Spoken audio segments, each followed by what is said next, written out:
Hey, good evening to you, fans all across the state of Louisiana. We are getting you ready for some high school football, as of course the Southwest Louisiana and the Louisiana playoff brackets came out just a couple of days ago. Chaston Tavares alongside Patrick Frey. Pat, we've been talking about doing this for a couple of weeks, and I guess it finally comes to fruition. I think we thought it was going to get delayed a couple of weeks, but instead we get brackets on time, and we get to do the show on time. No, we're here, and we originally wanted to do it on Sunday when the brackets, of course, did come out, and then, of course, we weren't sure what was going to happen, if they were even going to come out Sunday. This week, we didn't know, and obviously they came out Sunday. We decided to do it today, which is better because it gave me more time to do some research here on some of these teams and give everybody an idea of what the playoffs are going to look like coming up. That is it. Looking, I don't know about you, but I'm looking forward to the playoffs. I know it was a little bit rowdy over the weekend. I think there was a lot of questions, concerns, a little bit of frustration. I think you could say as well. You know, whether or not the playoff brackets would actually come out. It looks like they did, obviously. And the other part of it was when the brackets obviously come out, and we'll get to talk about this a little bit later on. But one of our local teams, obviously up north a little bit more from us, the Leesville Wampus Cats, they could be the beneficiary of, if U High ends up being guilty, and obviously we'll talk about it a little bit later on, but they could be the beneficiary of a little bit of an easier route to the semifinals. Yeah, certainly. Obviously, I'm looking at the bracket. Actually, I do have it right here. Leesville, the 7th seed in the Select Division 2. Of course, yes, they are in Select now, but certainly they would play the winner of Loyola Prep and Sophie B. Wright. And University Lab, the team that is basically the center of this controversy, is the 2 seed. Let's say University Lab, they're found not guilty, they get to stay in the playoffs, they would more than likely be matched up with Leesville in the quarterfinals. However, if they are found guilty and the LHSAA says you have to forfeit your second-round game, then either Buckeye or Booker T. Washington is who Leesville will get, assuming Leesville defeats the winner of Loyola Prep and Sophie B. Wright. So, and obviously, nobody wants to play University Lab. I mean, those guys are the real deal. They have a lot of guys on their team that are going to go on to play at the next level in college. They have a handful of really good recruits there. So certainly, look, I mean, if you're a Wampus Cat, I'm rooting for you'd be rooting for University Lab to be guilty in whatever it is they did, and maybe get an easier road there to the Dome, certainly. And I think Leesville, I mean, we talk about Leesville, you talk about Xavier Ford, what he's done this season. Certainly, as long as they have him and maybe a little bit of help from the LHSA knocking the University Lab out, hey, watch out for the Wampus Cats. It's going to be a very interesting playoffs for them.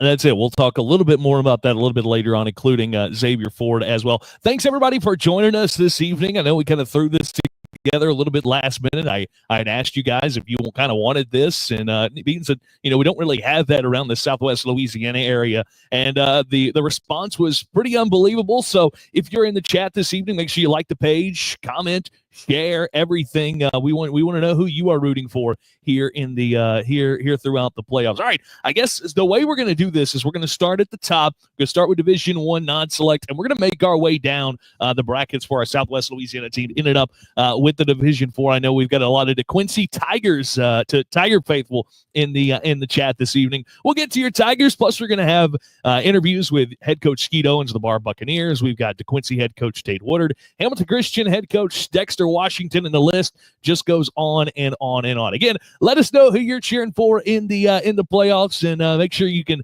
ask us some questions, whatever you want to do. We'll be sure to get to that throughout tonight's bracket show. Patrick, I guess we'll start with the big boys. Division 1 non-select, Sam Houston and Barb, they've been kind of going back and forth. Obviously those 3 teams in that district here in Southwest Louisiana, they go back and forth, rivalries galore. But Barb was sitting pretty good, looking like they were going to get a first-round playoff game, and then all of a sudden, Sam Houston just mollywops the Bucks, and they beat them by a couple of touchdowns, and you see it. Barb goes on the road. They get the 17th seed. They're headed to take on Covington. This will be Barb's 41st playoff appearance, and the Bucks, they've got a daunting task with Covington. Yeah, they do. I was looking at the Covington Lions, and of course, the power ratings are based off of a mathematical formula, and I was even scratching my head as to how Covington kind of fell as low as 16, because to me they have a resume of maybe a top 10 team in that bracket. But that also goes, I think, to show you how strong that bracket is. The Bar Buccaneers are actually the highest rated team that has 4 losses in there. But the Covington Lions, a couple of weeks ago, got a big win, 49-13 at Hammond, 6-4 team there. And then earlier this year, they actually beat Franklinton 32-21, who is the number 1 seed in the Division II non-select bracket. So that is a huge win for Covington. They averaged 34.8 points per game, and they only give up 14.2 points per game as well. So their average margin of victory is 20 points. And I mean, that to me, that's a lot for a 16 seed. And Barb coming off of that tough game against Sam Houston, where it seems like they just ran into a Sam team that seems to be playing their best ball all of a sudden. But the Bar Buccaneers, 6-4. You know, they had a good year. They had a couple of good wins early. Northwest, Lake Charles College Prep, who I think those 2 teams could make some noise in the playoffs. But it's going to be a tough task, I think, for the Bar Buccaneers to go up against the Covington Lions. But hey, look, you never know what could happen in high school football. But the Covington Lions, they're a 16 seed, but in my opinion, they on paper look like a top 10 team. They're going to be a tough out for the Buccaneers. I think you're right. All right, so we got to sit down with a couple of coaches, and it starts with Coach Skeet Owens. So while we're at it, we will let's visit with head coach Skeet Owens. Time to visit with the head man of the Bar.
Got on a 3-game winning streak, so, and then ended up with a big loss last week, but 6-4, 17 in the power ranking, we didn't want to be on the road first round, but, we'll take it.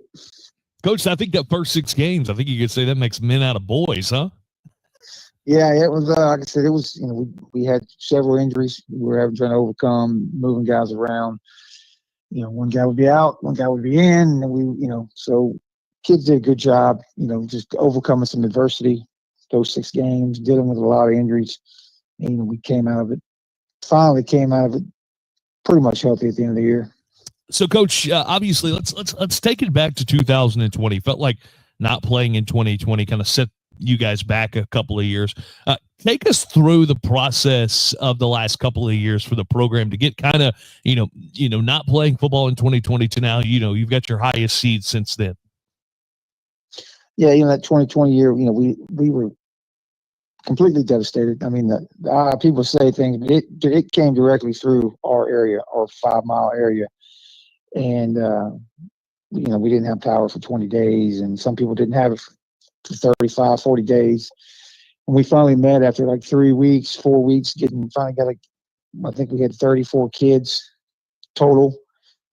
And so we just made that decision that, health-wise and safety-wise, we were going to just play a JV schedule.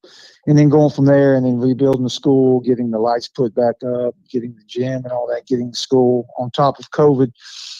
The next year, we came back with a team and somewhat competitive, 5-5. And then, like I said, continue to build, continue to get guys back. Our enrollment went from about 2,200 to 1,800. So it was a continuous fight. We just got in our gym this year, 4 years without a gym, 4 years without a weight room. Those type of things that, we finally were able to overcome, get back in, have some sense of normalcy. And I think it's starting to pay off for our kids. Our numbers are back up. So I think we're going in the right direction. Coach, obviously you've been at Bard for quite some time. This is your second year as the head coach. What's been the difference between year one and year two under the Skeet Owens regime? Just trying to install a little different philosophy. You don't know what you don't know. From year one to year two, the transitions are a little different. You call on guys for some advice, but it's just mainly knowing what to expect, the day-to-day routine, what the kids expect, as before they weren't sure. So mainly, you just try to get a routine, try to get all your coaching staff, your players on the same page, know what's expected of them, and obviously try to develop young men into players that we can, be proud of. Coach, you mentioned it in the onset of this. You're getting ready for Covington again last week with the loss to Sam Houston. Since it sends you on the road in the first round of the playoffs, it's the 17-16. Should be what looks to be a fun competitive football game. Initial thoughts as you see the bracket initially, and then talk to us a little bit about Covington. Yeah, we knew if we had a home game, we could get up maybe as high as 12 if we won. If we, knowing the numbers, if we lost, we knew we'd fall a couple of spots and probably, wouldn't have a home game. And that's what happened. We lost, and we only fell actually 2 spots. So that puts you obviously with the 16-17. And then, of course, so that matches us up with Covington, who's, watching film on them, then watching, they're a good ball club, they're solid ball club, 8-2. They don't make a lot of mistakes, well coached, just watching them, they don't beat themselves. So you're going to have to go out and find a way to go on the road and get a win. There it is. Coach Skeet Owens joining us this evening. Coach, thanks so much for taking some time. All right, guys. Appreciate it. Appreciate you, Coach. There it is. That is Coach Skeet Owens joining us this evening on our bracket show. Patrick, obviously, we just got to visit a little bit with Coach Skeet Owens and talk about that matchup a little bit more. Again, the winner of that game, they're going to get a daunting test as they have to take on the number 1 seeded Neville, and good luck there, huh? Yeah, and I tell you what, though, certainly whether it's Covington or whether it's Barb, the winner of this game is going to go on, and odds are they're not going to beat Neville. I mean, Neville is the cream of the crop right now in that bracket. Obviously, the number 1 seed for a reason. But going back to this game, you talked with Skeet Owens. Obviously, they've been rebuilding since that 2020 year where they just played the JV schedule. And they've been slowly building back to that Barb standard that they had prior to the 2020 year.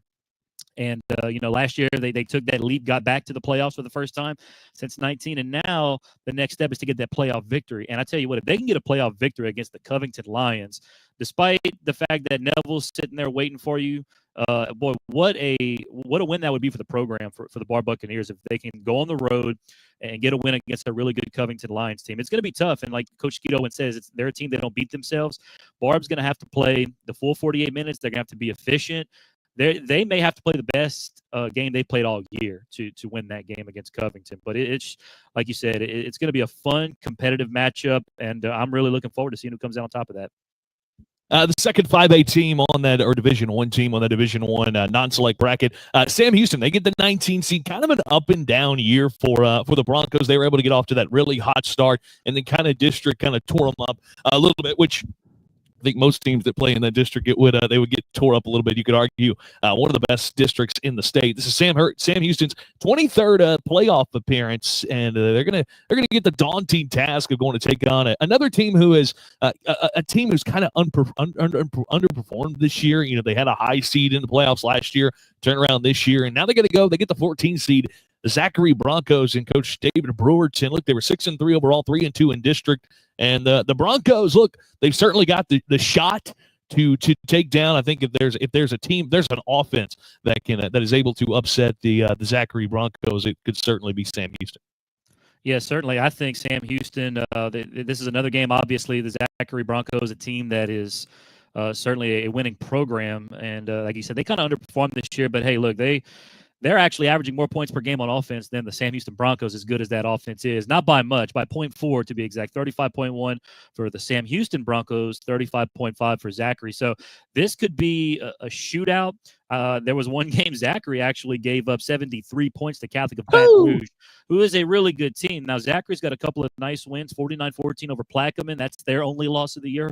Plaquemine. They beat a very talented Opelousas team 24-6. Defense played very well in that ball game, but obviously, they played Catholic of Baton Rouge, give up 73 points. So what defense is going to show up for the Zachary Broncos against Sam Houston is I think, going to be the question mark. Certainly if it's the Zachary Broncos that give up 73, Sam Houston could have quite the night offensively. I mean, they got Drew Bailey. He's got some outstanding statistics. I mean, they're kind of overshadowed when you look at a guy like Xavier Ford, certainly, but I mean, by the average running back standards in Louisiana high school football, Drew Bailey's having a fantastic year.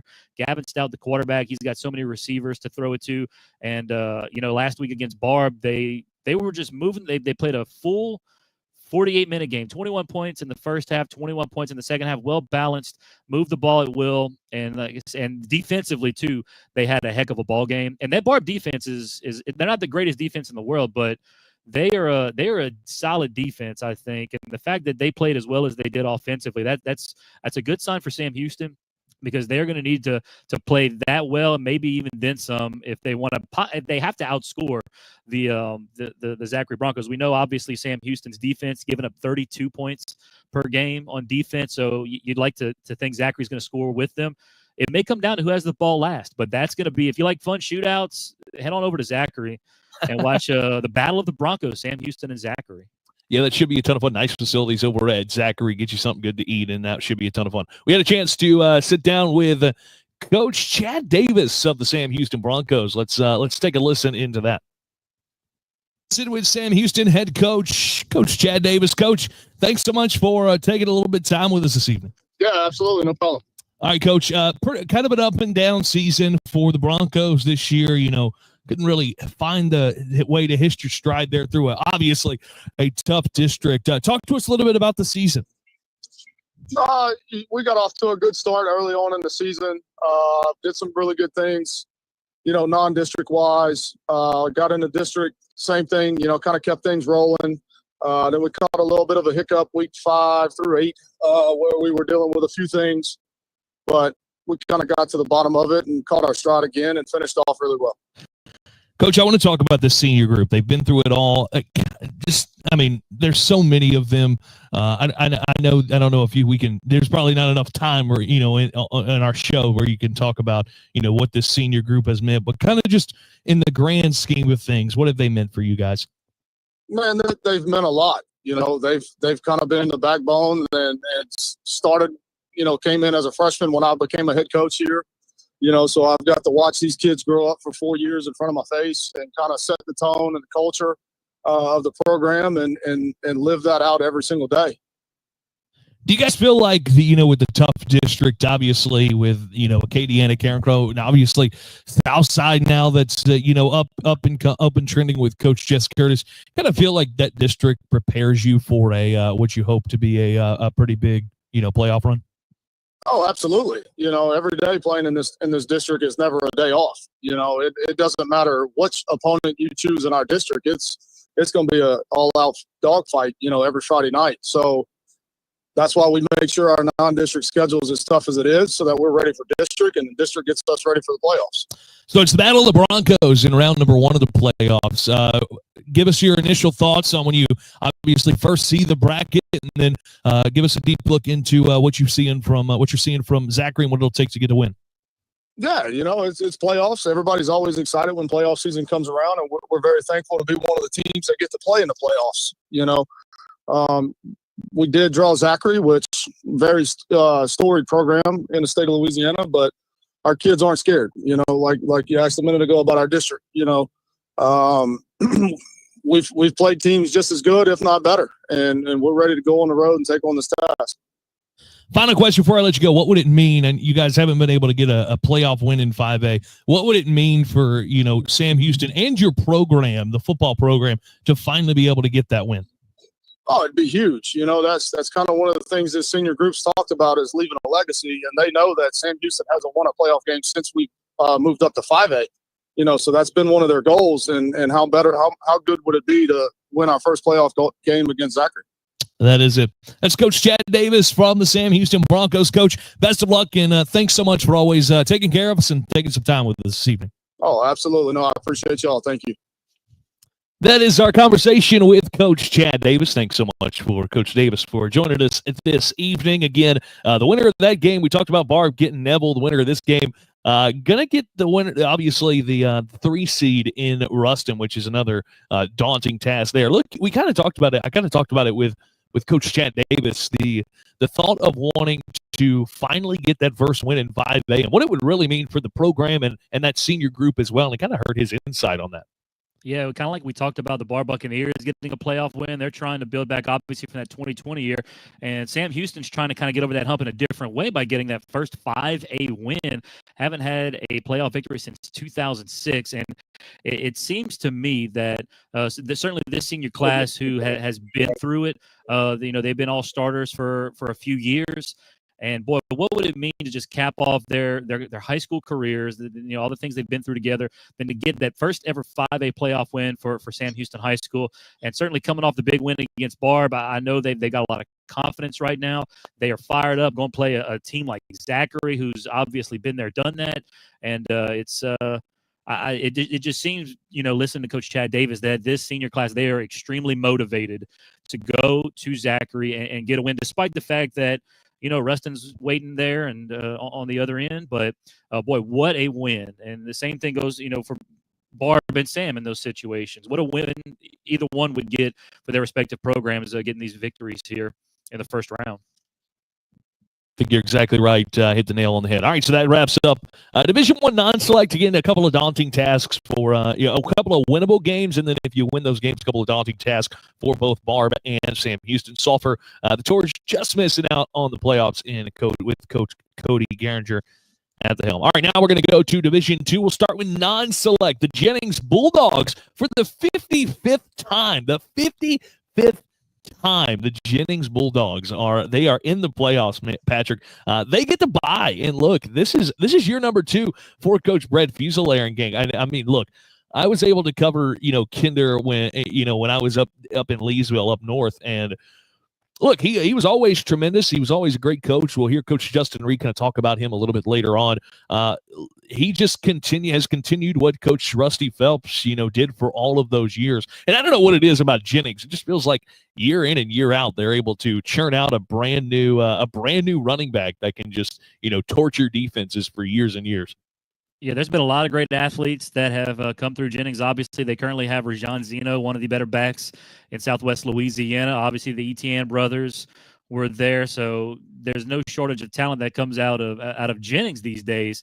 And certainly, you add in the formula to a state championship winning coach and Coach Brett Fuselaar, and he takes over for Coach Rusty Phelps, who's been there for I think since the 90s. And of course, I went to Eunice.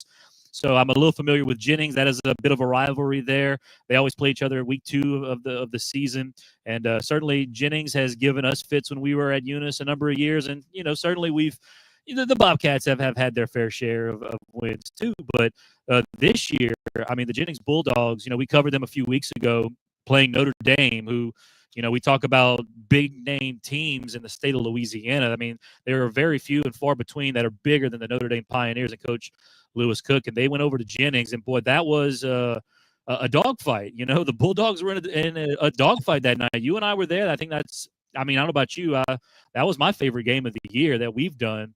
What a heck of a ball game. Jennings just finding a way to pull out a victory there. That I was very impressed, not just by Rajon Zeno, though.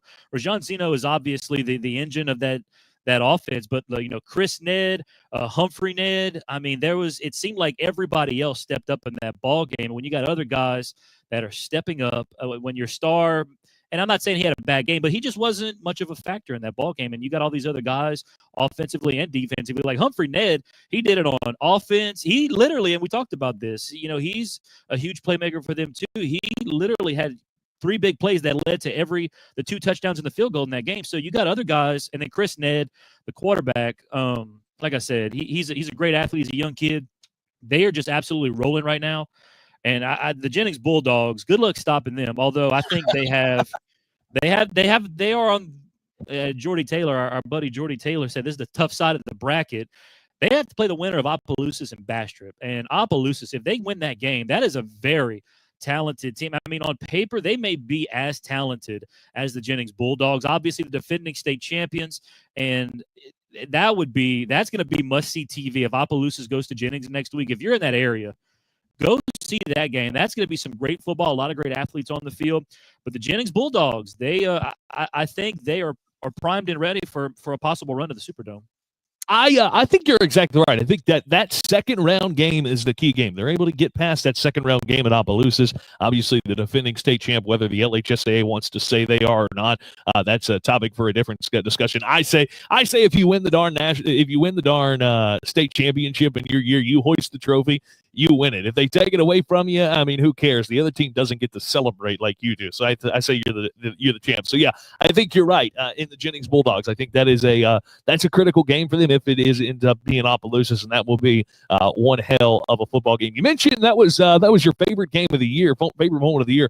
Our guy, Josh Underwood over at Jacket Media Productions in Iowa says, I thought watching the Jackets shut down Xavier Ford was the highlight of your season, Patrick. Well, the highlight of certainly that wasn't even the highlight of that night. The highlight of that night is the jambalaya. I mean, come on, guys.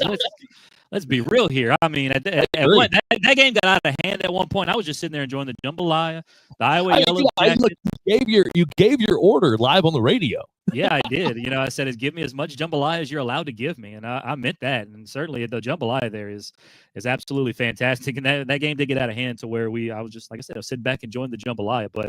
But yeah, obviously that was huge for Iowa, shutting down Xavier Ford that night. Boy, we'll talk about the Iowa Yellow Jackets here very shortly. Well, that's a good transition because that's where we want to go next. Is we're going to go to LaGrange taking on Iowa. Coach I has done a good job over with LaGrange. They started off hot and then they kind of tailed off late. A guy who's always done a tremendous job is Coach Tommy Johns at Iowa. And look, they come in 9-1. They haven't lost to a Louisiana team. Their week 1 game with Jennings. I would love to see that game right now. And, if things shape up, we might see that game. And we'll talk to Coach Tommy Johns. We weren't able, if you're from Jennings, we apologize. We weren't able to get with Coach Brett Fuselaire. We had a couple of times set up, and we just could not make it work out to get him on the phone this evening. But we were able to get with Iowa head coach Tommy Johns. We'll talk a little bit more about Iowa in a little bit. First, let's go ahead and visit with Coach Tommy Johns. Back here now, it's time to take a visit with Iowa head coach Tommy Johns. Coach, how you doing? Thanks for joining us. Good, man. Thanks for having me. I surely appreciate it. So you guys, look, you lost a ton of seniors, obviously, a lot of impact seniors from a year ago. You've responded well. What does that say kind of about the program, and how do you continue to have this continued success year in and year out, even though you're losing so many impact players? I think it kind of starts, in all honesty, with our young kids and the player development that we have to start with those guys at a young age. And we're fortunate to where we have them starting in middle school. And this is one of the first groups that's actually come through the entire system, I guess you'd say. They spent I guess it'd be 6 years with us now. And a lot of that, it helps out a lot when you can have that much time with these guys. And they've done a great job of buying in, and it's helped a lot with their development and helped us as a program and as a team. So you guys this year, you played a few teams that you're not typically going to see throughout the playoffs. When making that non-district schedule, did you guys kind of want to attack that in a different way to kind of see other teams that you're not typically going to see? Sure. So that went a lot into it this year. I thought, especially the last 2 to 3 years, in the playoffs, you got to be able to travel a long distance and learn how to handle those trips and things of that nature. And I thought, for the most part, the last 2 years, we haven't had to do that, very often, like during the regular season. And I think when we made the schedule this year, that was one thing that that I thought we had to look at closely was to try to get in some other parts of the state this year and go play and go travel and see, a little bit different style of ball. And I think that's really, really helped us out a lot this year, to be honest with you. So now here's a fun question before we get to talking a little bit more ball. What do you enjoy more? Do you enjoy, of course, anybody who doesn't know, Tommy is the cookie man, as I call him. What do you enjoy more, coaching football or making cookies? Football. Football, definitely. Football, definitely. That's for sure. Yeah, the cookie thing is, it kind of is what it is. But football is definitely my top choice. That's for sure. That's kind of what I figured. All right. Yeah. So the brackets come out. You guys get the number 5 seed. You take on a district rival, or a district foe, rather, new this year to you guys in LaGrange. What was your immediate thought of the bracket when it came out, and what'd you think of kind of the draw you guys got and where you guys are at? Well, number one, I don't like playing somebody twice. We just played LaGrange 2 weeks ago, and I think Coach O's done a really, really good job over there. Those guys have been playing hard. And look, at this time of the year, I don't know if there's anything that, I don't know if such thing as a good draw, I guess. It's the playoffs. We're all fighting for the same thing. And I think everybody tends to elevate their game this time of the year because everybody wants to go as far as they possibly can and hopefully make it to the ultimate place they all want to get to. And I don't think it's going to be any different for anybody this year. I think that's it's going to be a tough challenge no matter what. Wouldn't it be a ton of fun if everybody can win out and we can get a rematch of week number 1? Oh yeah, I guess that would be kind of nice. It'd be pretty cool for the area. There's no doubt about it. We got a long way to go until we get to that point, though. But yes, I think that would be pretty cool. Yes, we do. Coach, as always, it's Coach Tommy Johns. Coach Tommy, thanks for taking some time with us. Absolutely. Thanks for having me. There it is. That is the head coach of the Iowa Yellow Jackets, Coach Tommy Johns, taking some time with us this evening. I had to work in. I could not let it go. I had to work in, and whether or not I had to throw that cookie punch in there a little bit. Yeah, certainly. And as good as the cookies are over there, I'm a fan of the loaded sodas. The loaded sodas is the difference for me, but certainly the cookies are fantastic. Certainly big fans here of Crave Cookie or Chaston and Patrick. Absolutely, yes. When you look at that matchup, again, LaGrange is tricky. They got off to a really good start. They started 5-0, and then it was just a skid, throughout district play. They end District 1 and 4 there in 3-4A. Obviously, Coach Johns has done a tremendous job. We talked about Coach O has done a great job over Coach Idiabi Ogbanga. I always tell him I'm not even gonna attempt to butcher that name. But he's done an incredible job seeing what LaGrange has been the last couple of years to see what they're starting to build. And obviously, as Coach Johns said, you never want to take on a district opponent there in the first round. Yeah, certainly. Like you said, you don't want to play a team twice. It always says it's hard to beat a team twice, but I got to say, for the Iowa Yellow Jackets, I mean, look, they're undefeated against Louisiana teams. Their only loss was to Little Cypress, Mauriceville, Texas, back in, I think it was week 3 or 4 they played them. I mean, you got to win over Jennings, and that was a long time ago, and certainly your team has made strides since then. You also got the blowout win against Leesville. I mean, you won your district with flying colors. You went from dominating a really good 3A district a year ago to dominating a district this year, which I think, from top to bottom, not as good as the District 3A, but I mean, certainly, you got some decent teams in there, and Iowa took care of business, and they took care of business when they needed to. I mean, they handled Leesville. Let's see. Hold on. I'm looking that up right now. Actually, I got to pull that up. There we go. I had the wrong tab on. But, yeah, they took care of Leesville. I mean, they took care of DeRitter, took care of my Bobcats, certainly, and they are just absolutely rolling right now. I mean, they're winning by double digits in just about every single game. I don't think they've had a close game, but outside of the loss, their closest game was a 10-point win at Parkview Baptist. So the Iowa Yellow Jackets, Coach Tommy Johns has done a fantastic job there.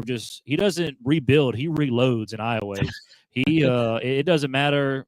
And it's the thing, Iowa, and Iowa being in, the only school in town, they play with what they're given in Iowa. And Coach Tommy John just knows how to get the best out of the kids that he gets. And that's why he's been so successful. And certainly that's why I think the Iowa Yellow Jackets are another team to look out for on that side of the bracket. be on the lookout. I don't think look, I know Coach Tommy Johns. It's good that he's a little extra focused because he's got to play Lagrange twice. But certainly, if Iowa goes out there and does what they do, they will have no problem with the Lagrange Gators. I mean, and I got to give a shout out to the Lagrange Gators. A 5-5 year for Lagrange. I couldn't tell you the last time they won 5 games. They started off great. Their defense played really well early on, and then they just started, taking on some of these teams like Iowa and Leesville and DeRidder that got good offenses, and they just weren't able to match up with them. That's it. All right. So, of course, the winner of this game going to get the winner of the 21 Wassman at number 12 Minden. So that'll certainly be a game we check out as well. All right. We'll keep going here in Division II non-select. Assumption will be taking on Iota. Iota, this is their 33rd playoff appearance. Assumption comes in 4-7, 3-4 there in District 8 4A. Look, Coach Oquin has just done a tremendous job over at Iota. There again, 8-2. 5-1 in district play. That is a team who, I mean, look, we offensively, they've got guys that are pretty darn awesome, and that's a team that's another one that could be a ton of fun in the playoffs. Yeah, they have Peyton Renfro at quarterback. He can throw it. He can run it. He's a handful. He's a big kid back there playing quarterback. And they got some nice wins this year. They beat Kinder by 10, who got a bye in their bracket. They beat Church Point 23-19, and Church Point, a team that finished 7-3, so some good wins there. They stumbled there at the end, though, against Northwest. They lost 36-11 in the Northwest, the Raiders, who is also an 8-2 team. But Iota's offense is pretty good. They average just over 30 points a game. They're giving up 18 a game. Defense is pretty solid. I think Iota could make some noise here in the playoffs, and certainly, I'm looking here. They would match up with Franklinton possibly in the quarterfinals if they can make it that far. They also got Lakeshore in the second round. Lakeshore is always a pretty solid team. So, but I think Iota could make a run here. I think they're a really good team. They're battle tested. They have a really good quarterback who can run and throw. He's a great athlete with Renfro. And I just think they have an opportunity. It's going to be a tough road for Iota, but I think they have an opportunity to make a little bit of noise. I think you're Johnny on the spot. Our guy, Josh Underwood says that's Coach Cookie Man to you. And then he also says, Patrick, you don't have to keep selling. They're going to feed you. Oh, I know that. I always say nobody treats us better than Iowa, and nobody treats us bad, certainly. But obviously, Iowa go above and beyond for us. So thank you to the folks at Iowa that are always gracious to us. That is it. Again, let us know in the comment section where you're at and where you're listening from, and what team you're rooting for. Maybe you're rooting for all of them. Let us know what team you're rooting for coming up this Friday night. Moving forward in the playoffs as well. We'll keep it with Division II non-select. The South Beauregard Knights, man, we've been able to see them a couple of times. They get the 20 seed in the playoffs. Coach Brad Kellogg in his second year at the helm of the Knights. Look, they went through a couple of really bad years. A program who is really proud. They went through a really couple of tough years, and they've really turned it around. I mean, my goodness, we know what Christian Wold has been able to do. He's been pretty darn phenomenal. They draw the 13 seed in Bruley, a team who is going to score a lot of points and can score a lot of points. Bruley 8-2 overall, 5-1 in District 6 4A. The winner of this game will take on Franklin Parish. Pat, we get to see South Beauregard, and the guy who's impressed me the most is it's no doubt Christian Wold. Yeah, he's the quarterback. Obviously, he can run it. He can throw it. They run it a little bit more than they can throw it. They also have Cullen Dickerson back there as well. And like you said, they haven't had really good seasons in recent years, but this year had a really good season. Got together 6-4. They had the big win against Kinder. That was a surprising win there. I think if you kind of look back at it, Kinder finishing 8-2, and it was 48-26, and it wasn't even that close. But and they got a win against Buckeye, 35-7 convincing win over Buckeye. But they got a couple of losses where you kind of wonder what happened. I mean, they got the Jennings loss. We know how good Jennings is, but like the Welsh loss earlier in the year, they lost 28-0. Obviously, they've played better since then.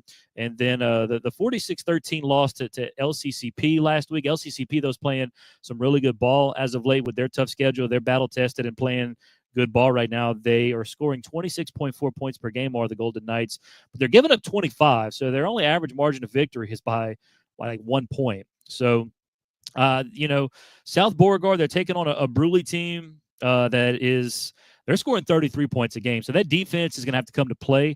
Bruley can score. They got a couple of nice wins, 44-6 over St. Michael the Archangel. And then last week, a defensive struggle, but they got out of there with a win 7-6 at Estruma, a 7-3 team. So that defense is playing very well for Bruley right now.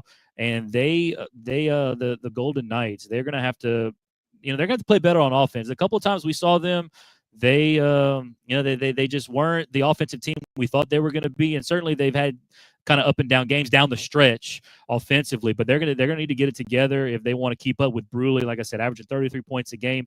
The Golden Knights, they're going to have to be efficient on offense.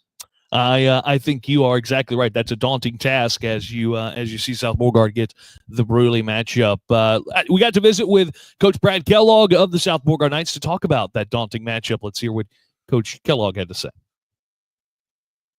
With the head man of the South Beauregard Knights, the rising South Beauregard Knights, Coach Brad Kellogg joining us. Coach, thanks so much for joining us this evening.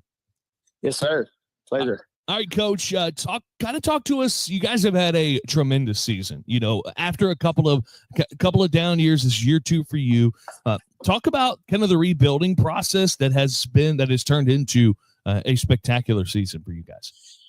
Well, the kids really have bought in since the day I got here.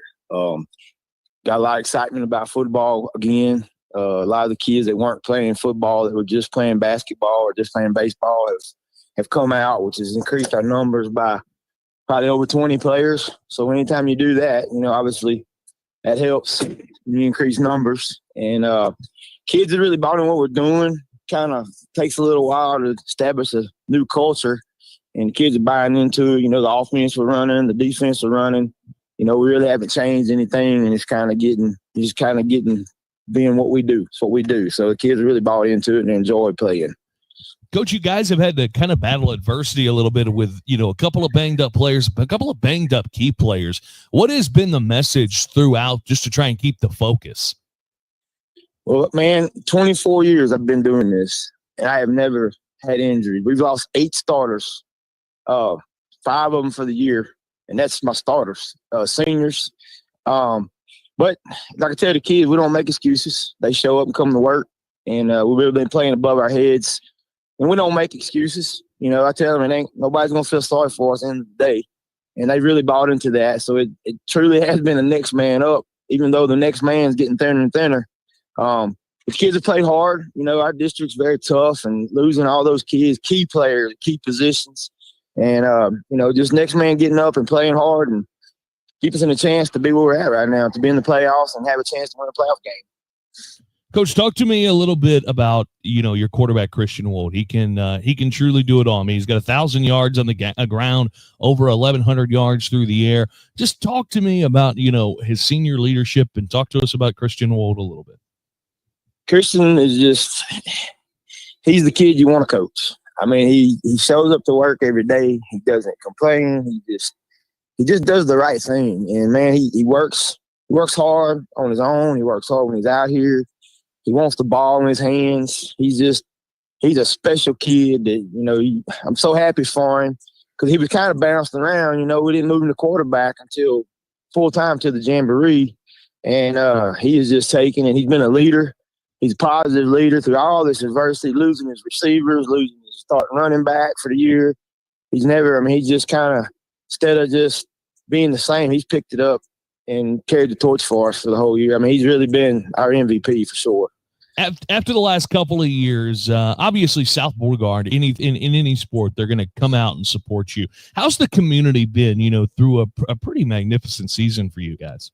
Oh, it's been spectacular. It's small town football, and it's one of the reasons I love doing it. I come from a small town myself, and these people show up, they support the kids, they feed us, they do all these things, and we're not a town out here, so the community really revolves around everything that the school does, and that's why there is so much support. And man, it has been great, especially when you win, and even when you're not winning, you're in games, you're competing. You're going to be competing to make the playoffs, and it's just a lot of excitement, and that's another thing that motivates the kids. We look over there, turn around, and look in the stands.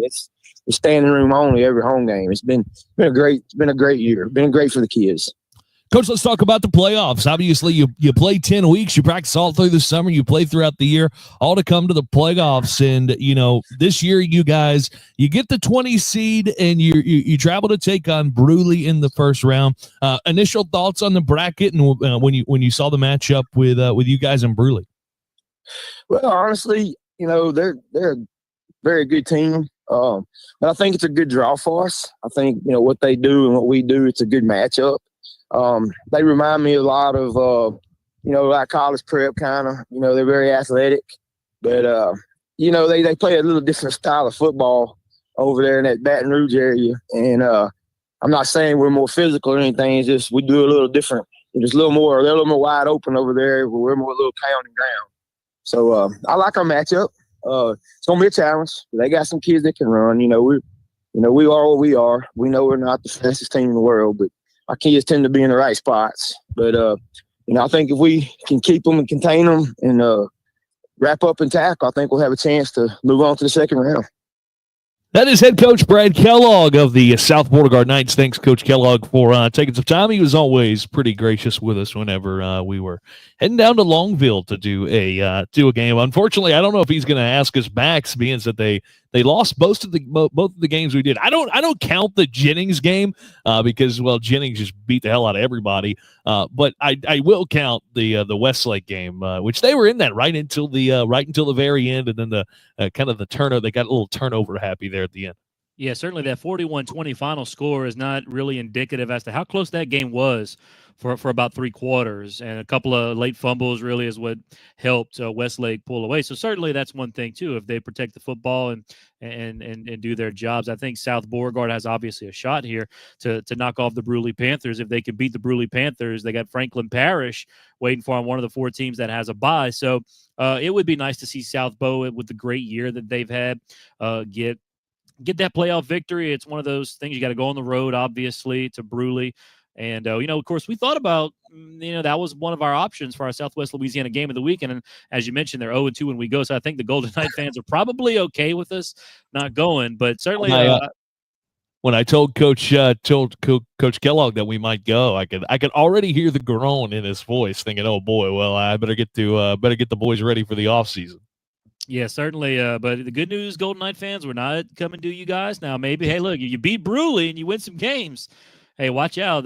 Patrick and Chaston will come back to Longville, wherever you guys go. Who knows? I don't know. No, hold up. If they win, I don't think we're going. We're definitely not going. Well, if they win, they definitely don't want us back. No, sorry. Yeah, I guess not. So we'll be the good luck charm for the South Beau Knights and just stay away and just watch from afar this postseason. But yeah, they got Bruley this week. Bruley's offense is really good. Their defense is playing well, and but Coach Kellogg said he likes the matchup. So I'm curious to see if South Beau can go over there and knock off the Panthers.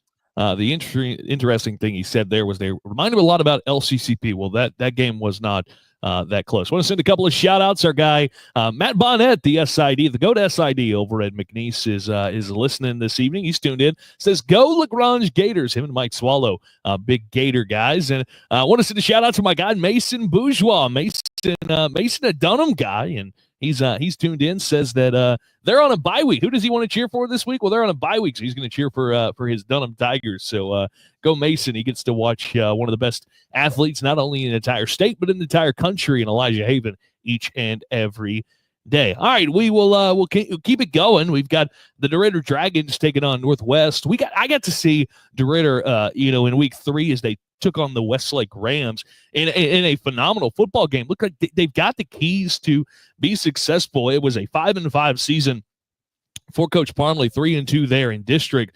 They get a Northwest team who, this is a tough draw because this is a pretty darn good squad under head coach Chris Edwards. Look, they're 8-2. They were 6-0 in district. This is a tough matchup, I think, for the Dragons, and I hate to say it could be a long night. Yeah, I think Northwest right now, they are playing absolutely stellar. DeRidder, I mean, look, they got a shot. They got a couple of guys that can run the ball very well. You have Connor Rushford, who's got over 1,400 yards. Reed Williams also complements that running game very well, and certainly they don't pass the ball very often, but when they do, Tanner Davis, the quarterback, he's pretty efficient. 17 touchdowns to just 4 interceptions on the year. He's not completing a high percentage of his passes, but like I said, it's not something that they ask of him to do very often, but when they do, he's very efficient. So DeRitter, look, I watch out for, I would say, against most teams in this situation, DeRitter, could sneak up on you, but boy, Northwest, man, they're just playing so well. They're coming off the big win. They absolutely blew out Iota, who I think personally very highly of. And Kevon Johnson, their great running back. I don't know what his stats are, but they are probably not far behind an Xavier Ford, if I had to guess. He runs the ball fantastically. And Church Point, they got a big win over Church Point. They got the win over Iota last week. They played Barr to 3 points. They actually had the lead late in that ball game.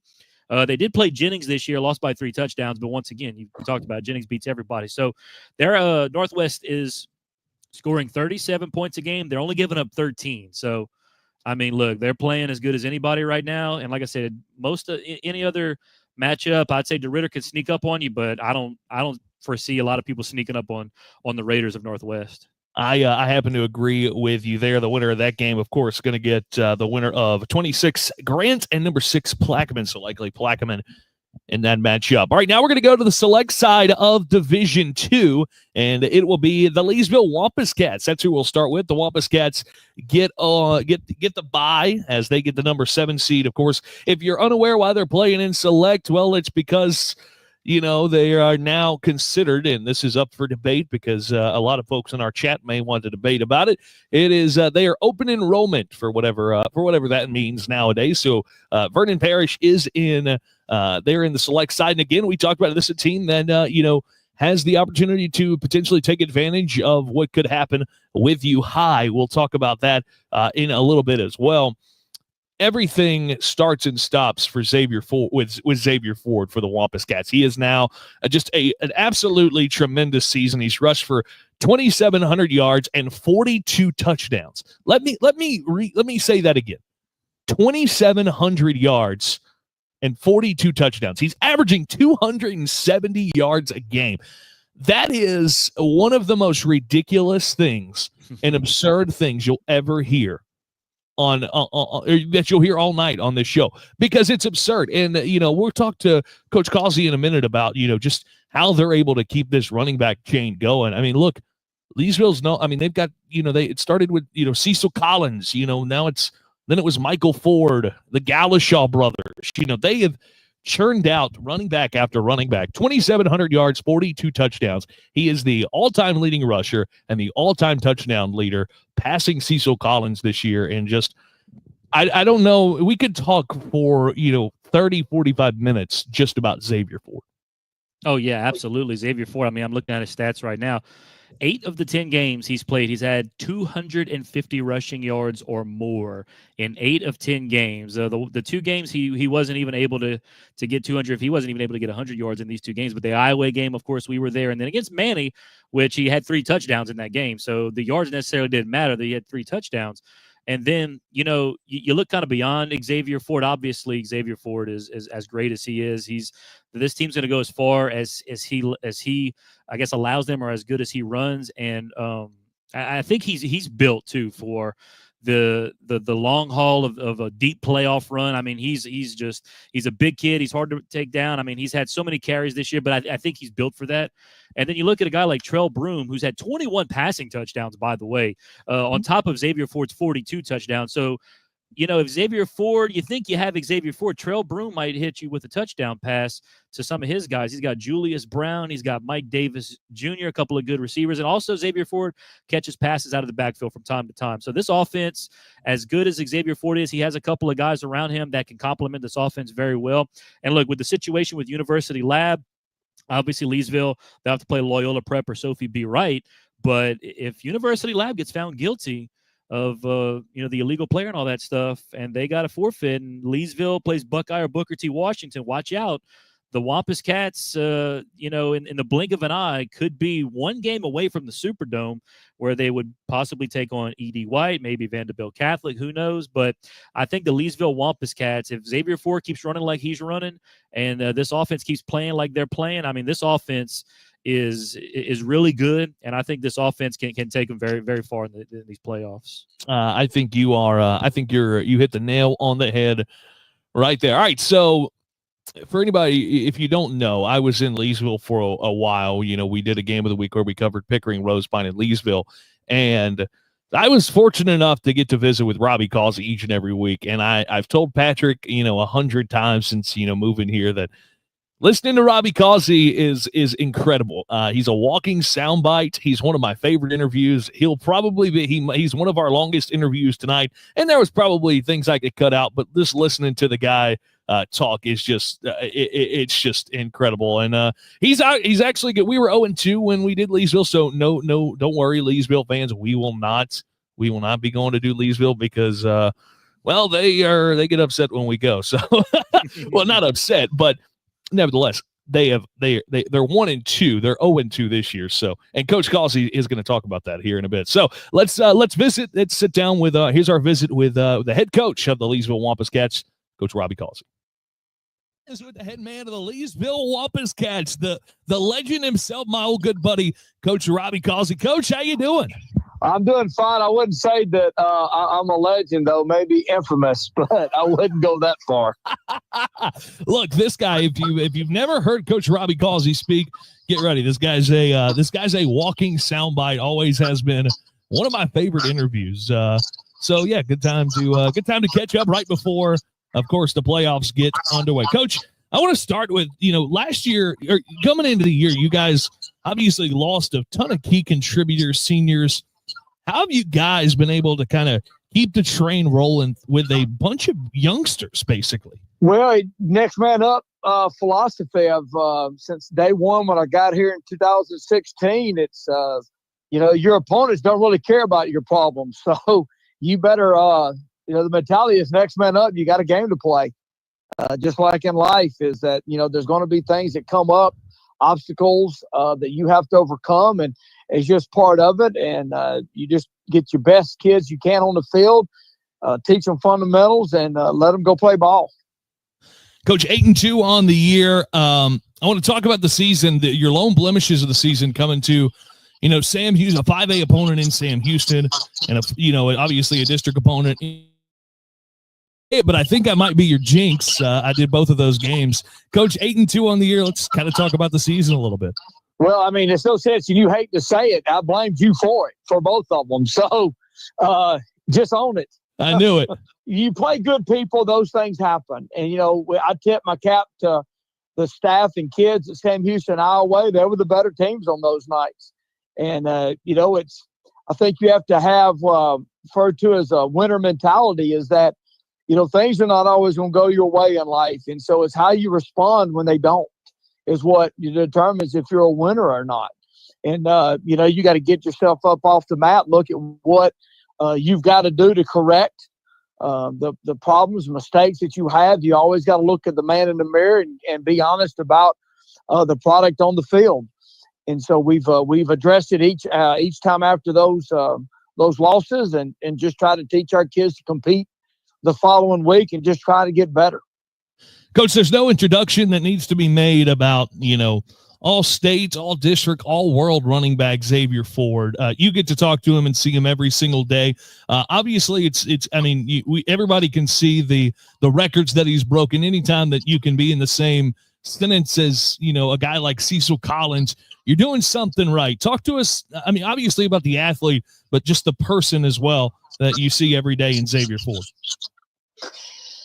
Xavier has, he has an infectious smile, charismatic personality, high character kid. I've told every coach that's come through here is that whatever you see of him on film that you like, whatever you think of him as a football player, running back, he's 10 times that as a person. Mom and dad have raised him well. He's well grounded. He's nobody can ever question his work ethic in the weight room, the way that he performs on Friday night. He is our team leader. When the best players that you have are your hardest workers, it always sets the table for your other kids to step up and try to emulate, and kind of makes your job a lot easier as a coach when that happens. because he sets the table for everyone else. He just performs. He ever since he was a sophomore, he didn't get to play very much at all as a freshman. We had a good running back that year, and man, his sophomore year, he took the ball, and he had developed confidence in himself, and you could just watch him grow over the last 3 years. Just watch him grow each year into believing in himself and the ability that God blessed him with. And there are times he just takes the game over, and there's a serious wow factor watching him run the football and the things that he can do. And the numbers speak for themselves for what he's been able to do in 3 years here at Leesville. He's the all-time leading rusher and career rushing touchdown, and he just keeps adding to the total. Coach, you and there's a lot of good backs now. If you know anything about Leesville history, that is pretty much, running back high of Louisiana. When you look at the running backs that come out of Leesville High School, they're known for phenomenal running backs, and he is the best, I believe, of the best. That's actually where I was going to go next. I can recall, back to when I was in Leesville covering you guys, and, you guys and Jennings would kind of go back and forth there for a couple of years. And you and I would always talk about all of the incredible running backs that have, come from Jennings. I mean, God, it's getting to be the same way with Leesville. I mean, when you can have guys like Cecil and Michael Ford, and then turn around and have Dante Galashaw, Caleb Galashaw, and then turn around and now it's Xavier Ford. I mean, I don't know how Leesville keeps continuing to just turn out the talented running back, but boy, I'm sure there's somebody in the weeds that's getting ready to be the next one. Well, it's just a kind of an expectation. It's a reputation. You hear it, y'all always have a running back, and sometimes it gets lost. You're too close to the trees to see the forest, so to speak. And when you go back and you look at the names that on the career rushing records of Leesville, it started Robert Pines in the 1960s, and, I think his name was Terry Gaines in the 1970s, some phenomenal running backs. And then you have Oscar Joyner. It goes to Vincent and Eddie Fuller as it goes through. I think there was a Rayford in the 1980s that everybody talked about as well. Then, you get into the McNeelys. You got Cecil. You have Corey McCoy, the Galashaw brothers, keep going. Michael, Cecil Collins. There's just been some phenomenal running backs that have come through Leesville High School that have made their mark, in school, out of school. And Xavier is the best of that best. And we're really proud of him. And I told the kids, when your team is successful, that is when individual accolades come about. It's because it is a collective effort from everybody in order for this young man to have an opportunity to be where he's at and put up the numbers that he's put up. It's been it was special Friday night watching him break the rushing title. I bet it was. All right, finally, Coach, before I get you out of here, let's talk a little bit of playoffs. Obviously, Vernon Paris going into the select side going forward, and starting now and moving forward. I'm sure you were real thrilled about that. But in the select side, you guys get the number 7 seed. You're going to get a bye in the first round of the playoffs. The other side of it is when you look at the brackets, and with all this high stuff coming out over the weekend, you get the brackets on Sunday. Obviously, the first thing you see is a potential couple of rounds down the road. Obviously, high and what's pending there as well. What was your initial thoughts when you look at the bracket, and kind of how do you attack this bye week and moving forward into the playoffs? We got the bye, credit to our staff and our kids for, taking care of business. I felt like, there's one we left on the table I'd love to have back, one of our losses. And, but, overall, I think, our kids performed, and we got a 7 seed and we got a bye. So really it's about rest, fundamentals, and try to recover, try to get your legs back underneath you and focus on fundamentals in the bye week, not beat them up. And so, we kind of structured practice this week. Once I found out, we did get the 7 seed. And as far as the bracket list, it's out of my pay grade. I'm only responsible for the things that I do. These other things that happen, we're going to play somebody, and that's who we're going to focus on. I don't worry about the rest of that. With all the legal stuff and what could or could not happen. I do know this: for the health of the association, something has to happen. This is kind of becoming a recurring theme where schools hire lawyers and file restraining orders, and at some point in time, that if you have rules and there is no accountability to those rules, then you don't have rules, you have suggestions. And if all you have are suggestions, you really don't have much of an association. And so, something has to give at some point. But my focus is preparing our kids this week on rest and fundamentals, and then we'll find out Friday night who we got to prepare for next week. And it's 1 week at a time. Everybody that's at this point in time is well coached and deserves to be in the playoffs. And so you have to focus on you. They're going to be good, whoever we play. My job is to focus on our kids and our mental state, where our mind is, getting our mind right, and going and being the best people we can be, and let the chips fall where they may, and see what happens. There it is. That's Coach Robbie Causey, head coach of the Leesville Wampus Cats. That's all I got for you, Coach. Appreciate you taking the time this evening. Appreciate you. Thank you so much. Go Cats. There it is. That is head coach of the Leesville Wampus Cats, Coach Robbie Causey, joining us this evening. Thanks for Coach Causey for joining us. Pat, I told you that guy is a walking soundbite. You just give him a couple of words and he lets it go. Yeah, absolutely. I enjoyed listening to that, and certainly I I don't think I've ever heard anybody use the term. Obviously, you hear people talk about certain colleges being wide receiver U or QBU, and he called Leesville a running back high. And I was like, wow, I don't think I've ever heard anybody refer to a high school that way. So I thought that was an interesting tidbit there. But when you think about it, I mentioned this a little bit earlier. You've got, it starts with Cecil Collins, then Michael Ford. Those are two just incredible figures in themselves. Then you go to the Dante Galashaw, the Caleb Galashaw, and now you've got Xavier Ford. And you go back in the history books, and there are just tremendous guys who are not only in the Leesville history books, but along the state as well. So I think he's absolutely right there. With he might be running back over at running back high over at Leesville, of course. Wampus Cats going to get the winner of the 23rd seed Sophie B. Wright and the 10th seed Loyola Prep. I expect the Cats, especially, they should be rooting in favor. They should be sending that judge, whoever the judge is, they should be sending that judge of Baton Rouge a couple of Christmas cards. I would imagine. Yeah, certainly if they kick U High out of the playoffs, yeah, I think they will get they may get a Christmas card from Robbie Causey. You want me to give you my 2 cents real quick? And here's what I think should happen there. And this isn't going to happen, but this is what I think should happen. If U High thinks that they want to fight it so hard with whatever they're doing, if they think they are so right, I think if they're wrong, I think if you're the LHSA, you tell them, okay, if you want to fight it this bad, if you want to fight it this hard, you want to get your lawyers involved and potentially postpone the postseason for hundreds of teams, tell them if you're right, you stay in the playoffs, no repercussions. If you're wrong, you're out of the playoffs for 2-3 years. You missed the postseason in football for a couple of years. If you think you're right and you want to sit here and fight it this late into the process, I think there should be repercussions. Now, will they?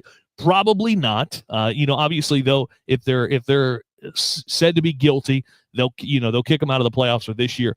That's just kind of my thought, my opinion on that whole situation. All right, we'll keep it with Division II Select. The Lake Charles College Prep Trailblazers. Coach Eric Franklin has done a tremendous job with LCCP. This is their seventh time to ever make the playoffs. They come in 5-5, but boy, don't let that 5-5 record deceive you. And I think that's what coaches over the next couple of weeks in the playoffs are going to be telling their teams throughout the playoffs is, well, look, they might be 5-5, but watch out. It's a pretty good football team. And you look at that schedule, it is a daunting task. I do want to say we're not able to get Coach Franklin on the show. I know we had a couple of upset fans last night in the comment section. We did put forth the effort. Coach and I just, as Coach Fred Fusilier and I could not, we were not able to come to a perfect time with practice, and I do a live show. We were just not able to come to a perfect time to be able to conduct the interview. So I apologize. We will not be talking to Coach Eric Franklin. I do want to apologize for that. But look, nevertheless, that's a pretty darn good football team. They get the 5 seed, or they're 5-5. They get the 9 seed. If you see LCCP on that side of the bracket, I don't think if you're a coach, you're too happy about it. No, definitely not. I mean, and this is kind of the recipe that LCCP's been going with in recent years. You play that tough non-district schedule. I mean, they lost. I'm looking at it right here. I think they lost their first 3 games. You beat Mansfield, and then you lose to Catholic of New Iberia. So you go 1-4 in that in the non-district, and then you play Jennings to start off your district schedule. So that doesn't get any better for you. But then they reel off 4 consecutive wins, and they finish second in that district behind Jennings. So that kind of goes to show you that the non-district, that tough non-district schedule, while it may not look pretty in the first half of the year, it kind of pays off in the second half of the year, and it pays off in the playoffs. They did the same thing last year. They started slow, got it going in district play, made a little bit of a playoff run last year, and that's what they're looking to do this year. They obviously they lost early to Barb, they lost to Opelousas, 2 good teams there, but then obviously beating Westlake and South Bow. And looking at Dylan Vital, the quarterback, looking at his statistics in this 4-game win streak that they have, just the touchdown to interception ratio, 15 touchdowns to 2 interceptions in the last 4 games for Dylan Vital. So he is playing extremely well. Like you said, certainly McKinley, I think they might have a long night. They're only scoring 12 points a ball game, and they're giving up 24 games. So their best wins are against Broadmoor, 2-8 team that they won by 3, and a 1-point win against Terra, who's also 2-8. Those are their 2 best wins. Lake Charles College Prep should run through the Panthers, no problem, especially with how well they're playing in a quality district, mind you. District 3-3A is no slouch, and the fact that Lake Charles College Prep was able to overcome that sluggish start and to go these last 4 games and win these last 4 games, and really, I think pretty much all of them were in convincing fashion. And of course, they got the win over Como in the non-district game a couple of weeks ago. Lake Charles College Prep, man, watch out for them. They are playing some really good ball. I think they are one of the dark horse teams to make a run, in my opinion. I mean, obviously they've been there, done that in terms of making playoff runs. They haven't made it to a state championship or anything, but they are no stranger to going on the road somewhere and knocking off a higher seed. They've done it before. They can do it again. And certainly this year, a 9 seed, they'll be going to John F. Kennedy if they get the win against McKinley, and then maybe Archbishop Shaw after that. But I'm telling you, the Lake Charles College Prep, the Blazers, man, they're a sneaky good team. So keep if you're in the Division II select bracket, do not sleep on the Blazers. I agree with you. Again, they're going to get John F. Kennedy if they're able to get past the Panthers of McKinley. All right, now we'll move to the Division III non-select bracket, and we'll start with the Kinder Yellow Jackets. We did get a chance to sit down with Coach Justin. A pretty lengthy interview with us, and one that I think you're really going to enjoy. Kind of takes you into a second-year head coach and how the process has been and so on. But look, this is Kinder's 39th time getting into playoffs. They're 8-2 on the year. This has been a team that's been a ton of fun. They have the one blemish that I think they're gonna look back on, and I think obviously they will, is going to be the game versus South Border and Coach will talk to us about it here in just a little bit. But look, athlete wise, they've always had athletes, but right now that quarterback they've got, that guy is something special. Yeah, Isaiah Thomas, the quarterback for the Kinder Yellow Jackets. He throws the ball pretty well, too. He is pretty efficient, 15 touchdowns to 7 interceptions. He's averaging 159 passing yards per game, but he's coming off he doesn't run the ball very often, but he actually is coming off his best rushing game of the year, 114 yards last week against Avoyelles. That game to win the district championship, by the way. And Isaiah Thomas, he also does have 6 touchdowns on the ground as well. And that is a good compliment to Logan LaBeouf, their great running back, 1,120 yards, 13 touchdowns there. Kinder, look, Coach Brett Fusilier, he's won state championships there. He went off, and Coach Justin Reed's taken over, and he's got Kinder playing very well in his second season. So kudos to Coach Justin Reed, who we're going to hear from here in a second. But he's got the Yellow Jackets playing well in his second season. It's almost like he's just picking up where Coach Fusilier left off. And they got the bye. This could be an interesting second round game. They're going to play the winner of Westlake and Crowley. And certainly if Westlake wins that game, you may see some familiar faces calling that game in week number 2. But the Kinder Yellow Jackets, yeah, they have had a great year. I think they're getting back to that kinder standard that Coach Fusilier said there. And boy, I'm looking forward to seeing the run that Kinder can make here in the Division III non-select bracket. I certainly agree with you right there. Again, if you're in the comments section this evening, leave us a comment. Let us know where you're at, who you're cheering for here in the playoffs. We certainly want to hear from you. Speaking of hearing from, let's hear from the head coach of the Kinder Yellow Jackets, Coach Justin Reed. Time to visit with the head coach of the Kinder Yellow Jackets in year number 2, Coach Justin Reed. Coach, how you doing? Thanks for taking some time this evening. Oh man, I'm doing good this morning. We just got our guys in and out for a little film, a little practice, and thankful to have a week off of the pressure of getting ready for a game, but also as a coach, it does make you a little nervous dealing with teenagers, to keep their focus for 2 weeks, but I think we'll be all right in that aspect. Well, that's the part that I kind of want to start at before we kind of get into the season as a whole. How do you attack the bye week? Obviously, this is just your second year as a head coach. Obviously, this playoff format hasn't been in effect very long. How do you attack it? Do you have to, make calls to, friends in the coaching world to kind of see how they've attacked it? How do you guys attack the bye week? Yeah, I think the thing that's difficult about especially our situation was, like, if you're in the middle of a season and you have a bye week coming up, you can kind of get your plan together to attack that in advance. We didn't know for sure until yesterday, so it's kind of like you got to have 2 plans for practice this week. But yeah, I've kind of talked to a couple coaches that I know that have had bye weeks this week, and what we told the kids this morning is we had them in there and we said, look, we don't have an opponent Friday night, but we got an opponent this week, and it's ourselves. And everything we're going to focus on this week is about correcting some of the mistakes or some of the things that we need to tighten up that we've kind of taken for granted as the season has gone along, just because you get in the grind of practice every day and you don't necessarily have time to always focus on those little details. But, that's kind of our opponent this week is the little details and the nuances of our schemes and getting better at those and getting them ready for next week. You guys finished the year 8-2. You get the obviously number 4 seed in the Division III non-select brackets. Your only blemishes of the year, it's a week 2 loss to Iota and then a week 6 loss to South Beauregard. 2 teams who are playoff bound. Most of when you look at your schedule, most of which look like they're heading to the playoffs.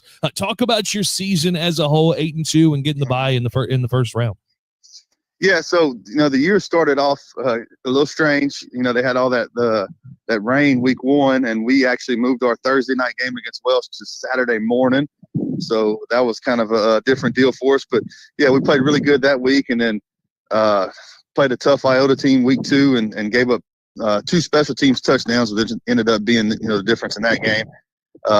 Got a good little run there in the middle, and then honestly, Chaston, the night against South Beauregard over here was probably the best thing that happened to our team. And you don't like to think when you get your butt kicked like we did, because that's what it was. It was a straight up butt kicking they gave us, and there wasn't nothing we could do but stand up and own it and figure out what we need to do to get better. And we kind of made some philosophical changes after that week, especially offensively. And since then, I think the offense has kind of really taken off. And it's always good. You never want to waste a loss or an opportunity to learn from a loss. And I think our coaches and our players, we handled that loss maturely. And that really kind of propelled us, that next week in practice propelled us into this strong finish that we've had. And, not happy that we got taken to the woodshed like we did. But I think ultimately when we look back on this year, that may be the most important night of the season. I think you might be hit the nail on the head right there, Coach. All right, now I want to talk a little bit about some of your players, and obviously when you look at the stat sheet, the first couple of guys that pop up are Isaiah Thomas and Logan LaBeouf. That's Isaiah Thomas is a guy, when you talk to members of the media and talk to myself, that's a guy that a lot of people really like. It looks like he's got a bright future. Passed for 1,600 yards on the year. Can run the ball as well. Talk to us about, not only Thomas, but LaBeouf and the rest of your guys as well. Yeah. So, Isaiah he's a young kid. He just turned 16. He's a sophomore, and he played some for us last year as a freshman. And physically, he was ready last year to play as a freshman. I'm not necessarily quarterback. He played some running back and slot receiver for us. Mentally, he just wasn't there. And man, this past offseason, he really just, he put his head down and went to work. And he wanted to be our starting quarterback. And we had a returning starter and a good player already in Landon Rice. But he just, he made it to where after this offseason and spring ball and fall camp, there was no way we couldn't play him there. And, just a really humble kid, a hard-nosed kid. And what I like the most about Isaiah, because I do coach the quarterbacks, and so this is something I get to deal with a lot, is you only have to tell him something once. If he screws something up, you correct him one time, and he's not going to do it again. And, that's a good trait to have as a quarterback. And, he's going to get there as far as his leadership is concerned as he matures and gets older. But, right now for a sophomore starting quarterback, and on our schedule and our type of offense, he's had about as good a year as you can have. And then Logan is just, as tough as nails, hard-nosed. He's been running the ball for us for 3 years. He's been in 2 different schemes, and we weren't necessarily sure going into this year how his running style would translate into more of a spread scheme. But, man, it's he's done a really good job adjusting, and he's tough to bring down. And, we always talk we try to keep him fresh for the second half. We call him the finisher, because when he gets a chance in the second half, when defenses are worn down, to finish the game for us pretty much every time he comes through with that. And, we're very thankful to have him, and we want him to be able to keep playing as long as possible here this next month or so. That's it. Both guys pretty darn spectacular. Coach, want to talk you a little bit. Obviously you've been in Kinder, you've grown up around Kinder. This is year 2 for you. You take over for a guy that I like to call a legend, Coach Brett Fusilier, one of my good friends. Talk about kind of that transition, and now obviously year 1 to year 2 for you. Yeah. So Coach Fusilier is a good friend of mine, and man, let me tell you, the 3 years I spent here under him, I learned about as much as you could possibly learn. And, ultimately I wanted to be a head coach one day. So I was one of those guys that just kind of watched everything the head coach did, especially if it was someone I respected, like Coach Fusilier, and just try to take as much, as I could from what he did and how he handled situations. And, the one thing I always respected about him was he was not afraid to make tough decisions. And that is something when you become a head coach, that even little decisions become hard decisions at times, or tough decisions. And he never shied away from that. And not to mention, the type of team he was able to coach and put out on the field. So I learned so much from him. And then, along with that comes a sense of pride with being from Kinder and, playing here and actually coaching here in 2012 under another guy that's, in my mind, a legend, Jeff Wainwright. And then I moved with him over to Sulphur for 6 years and was the offensive coordinator there before coming back.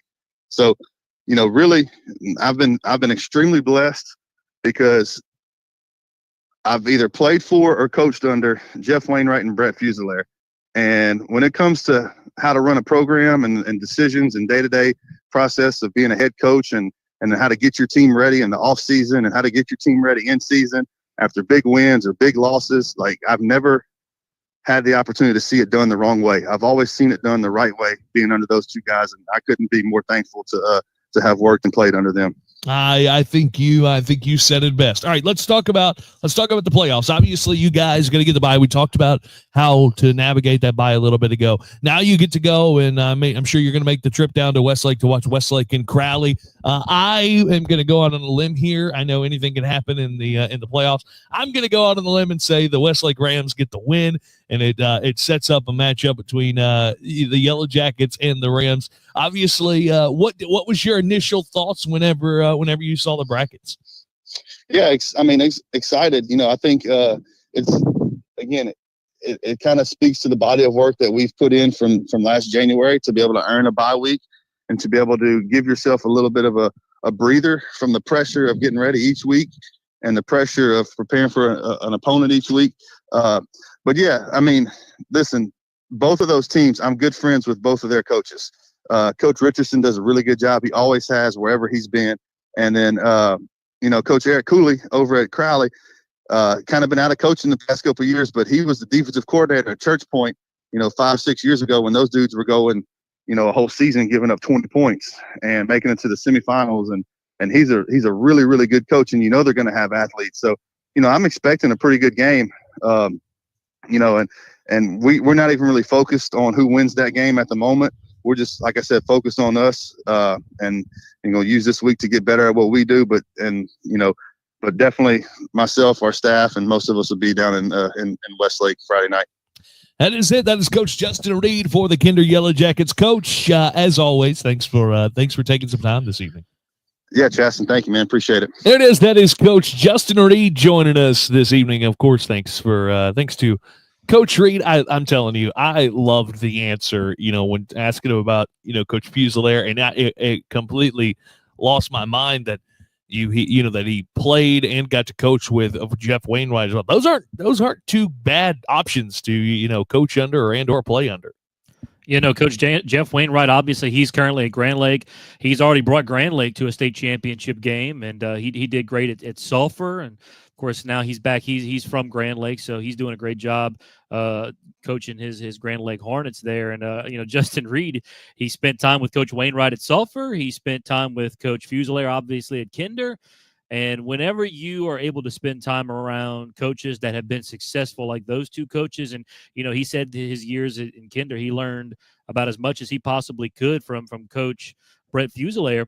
Obviously, you take that and you run with it, and he's running with it right now, and he's doing a fantastic job of bringing Kinder back to where they were under Coach Brett Fusilier. He talked about a couple of his players, Logan LaBeouf, who's got 13 touchdowns on the year, and I'm looking at Isaiah Thomas's numbers. He talked about that South Beauregard game and how it was kind of a good thing for them because I guess it was a bit of a wake-up call or something, but it's like they turned the page after that game because looking at the statistics for Isaiah Thomas since that game, throwing the ball wise, he's had 11 touchdowns and 2 interceptions since that game. So he is playing phenomenally. Of course, I talked about him coming off his best rushing game. That adds another thing that defenses are going to have to try and game plan for if he can run the football on top of throwing it. And then you have Logan LaBeouf running the ball very well.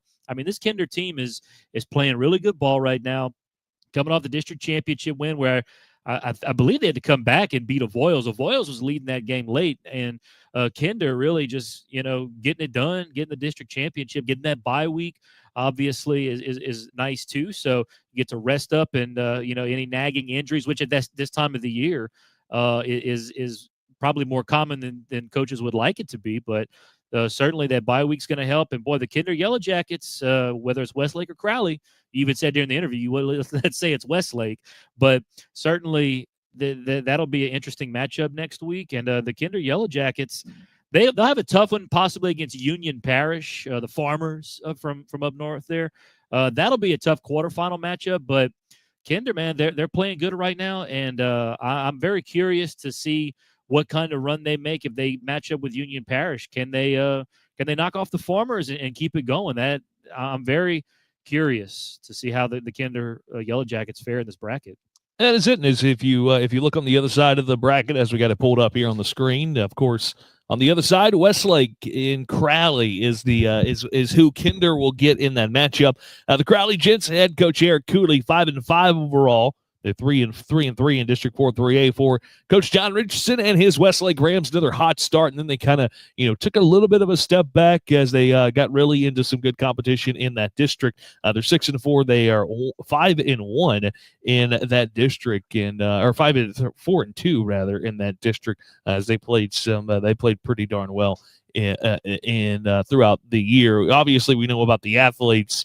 And we'll go ahead and visit with Coach John Richardson, and we'll talk about some of those athletes as we'll break this one down a little bit more. Here's the head coach of the Westlake Rams, Coach John Richardson. With head coach of the Westlake Rams, Coach John Richardson. Coach John, how you doing today?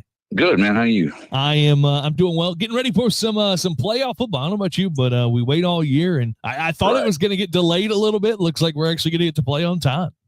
Oh, yeah. It's always exciting time of the year right now, the playoffs, and that's what everybody's shooting for. And then, trying to figure out who you're playing. And, we were worried about the delay and all that. But, it looks like everything's going to work out. We'll play Friday at 7. So you guys played a tough non-district schedule. Do you kind of feel like that helps prepare you for the long stretch run? Yeah, I think so. And man, we were 2 points away from being an 8-2 football team this year. But like I told the kids at this point in time, none of that stuff matters. It's a 1-game season. You got to take it 1 game at a time, and you got to play your best football, because as soon as you don't, your season's over.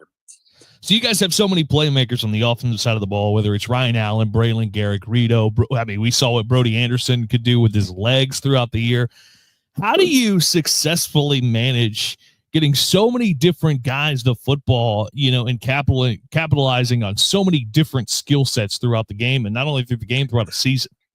Well, against certain opponents, depending on, how they play us and everything, certain guys get the opportunity to step up in those games. And that's what I had to make them realize at the beginning of the season. It's like, you might get the ball several times this game, and you might touch it once or twice the next game. It's just kind of how it is. And they've all been really good teammates about that, and understand that, it might not be their particular night tonight, but when they get their chance, to make the most of it. All right, so now we'll talk. We'll talk playoffs. Obviously, the brackets came out on Sunday. You guys grabbed the 13th seed, and you're paired up with the 20th seed Crowley. Obviously, that has the potential to be a fun matchup. What was your initial thought when the brackets come out? Obviously, the winner gets, if you guys able to pull out the win, you get a all Southwest Louisiana matchup with Kinder on the other side of things. What was your initial thought when you see the bracket, and then obviously take a look at Crowley for us? Well, Kinder's a tough team. Crowley's a tough team. That's why I told our kids, look, we're going to take it 1 game at a time right now. Crowley is a very athletic team. And, man, they got some big, tall athletes, and they can really run. So we're going to have to play, extremely well in that game. And then, obviously, if we can get through them, we'll look forward to playing Kinder next week. That is it. Well, Coach, that's all I got for you this evening. Thanks so much for taking some time. Yes, sir. Thank you for having me. That is the head coach of the Westlake Rams, Coach John Richardson, joining us this evening as we are, of course, getting ready for the playoffs here that are getting ready to get underway this weekend. Westlake and Crowley, again, I think as soon as the playoff brackets came out, and I'm not obviously writing off the gents from Crowley, but I'm personally myself rooting for the Rams to win that game. That way we can get a Westlake Kinder, all Southwest Louisiana second round matchup. I'm not saying that's where we're going, but I will tell you that is as soon as the brackets came out, I sent a text to Coach Justin Reed, and I said, hey, second round, if it's Westlake, you better have my seat warm, because I think we might be there. Yeah, I think that would be a good game, but obviously the Rams have to get through the Gents. The Gents are 5-5, but to me, they don't have any real big quality wins. Their best win is an 8-point win at Mamu, who finished 3-7. Granted, Crowley, they're to me they're kind of like Lagrange. Lagrange is 5-5, but they don't really have any really great victories. And certainly the Crowley Gents, they played in a tough district, but they played people like Rain and Church Point. And here's the thing about the Gents too: their defense is not that great. They give up 30 points a game on defense. They only score 23. And certainly, if you're giving up 30 or more, and you got to go up against this Westlake offense, it could be a long night. Westlake score averaging 31.7 points per game. They're only giving up 24. So Crowley's they're gonna have to try and keep up with Westlake.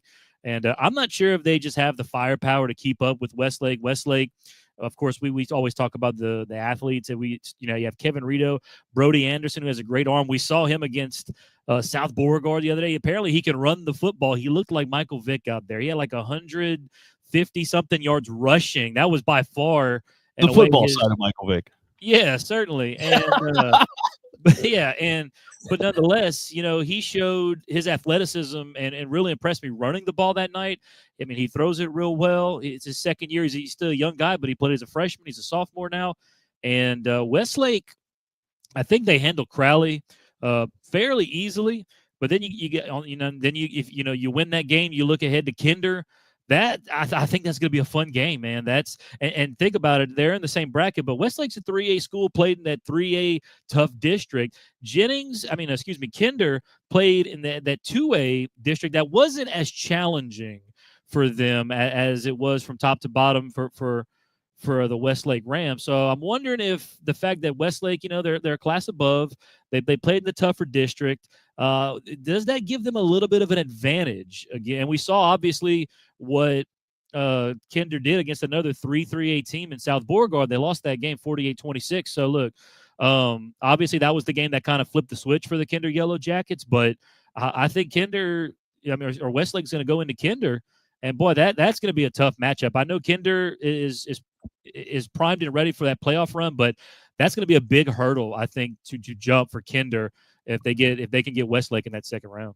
I absolutely agree with you. All right, the next couple of matchups in this Division III non-select. Oakdale, they were 3-7, a little bit of a down year for the Warriors and head coach Kevin Bertrand. 3-7 on the year. They will get a unit in Union Parish. The Farmers at 6-4, they are quite literally in a farm field, in a crop, if you would. Union Parish 6-4. The winner of this game going to get Winfield, the winner of Winfield and Red River. We'll keep things churning right along here as we head to Division III non-select. This one, it could be we talked about a long night. I hate this. A little bit of a down year for the St. Louis Catholic Saints. They squeak into the playoffs, get the number 23 seed, and they will take on Northlake Christian. Just 1-9 for first-year head coach Dustin Nothnagel and the St. Louis Catholic Saints. 0-4 there in District 3-3A. They'll take on the Northlake Christian Wolverines, and Coach James Willis, 7-2 overall, 4-0 in District 9-2A. Winner of this game, getting Catholic of New Iberia, could be a long night for the Saints, unfortunately. Yeah, unfortunately for the Saints, the season, it's going to take an effort of all efforts for them to knock off the Wolverines of Northlake Christian. Northlake Christian's averaging 33 a game, only giving up 13. St. Louis is only scoring 10 a game on offense. They're giving up 37 a game on offense, and their lone win was a 7-point win against Washington Marion. Northlake Christian, sorry, St. Louis, they're just too much. I just, like you said, I think it's gonna be a long night for the St. Louis Saints.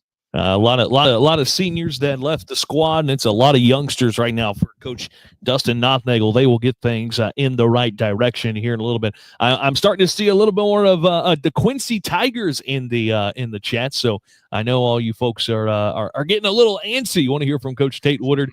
We will have that coming up for you here in just a minute. Don't worry, we will get to that. First, we're going to go to Division IV Select. Just two brackets left to get to. Division IV Select, and then of course Division IV Non-Select. We'll start with Division IV Select, which is going to end up being our Southwest Louisiana. I guess it's our playoff game of the week here for the area.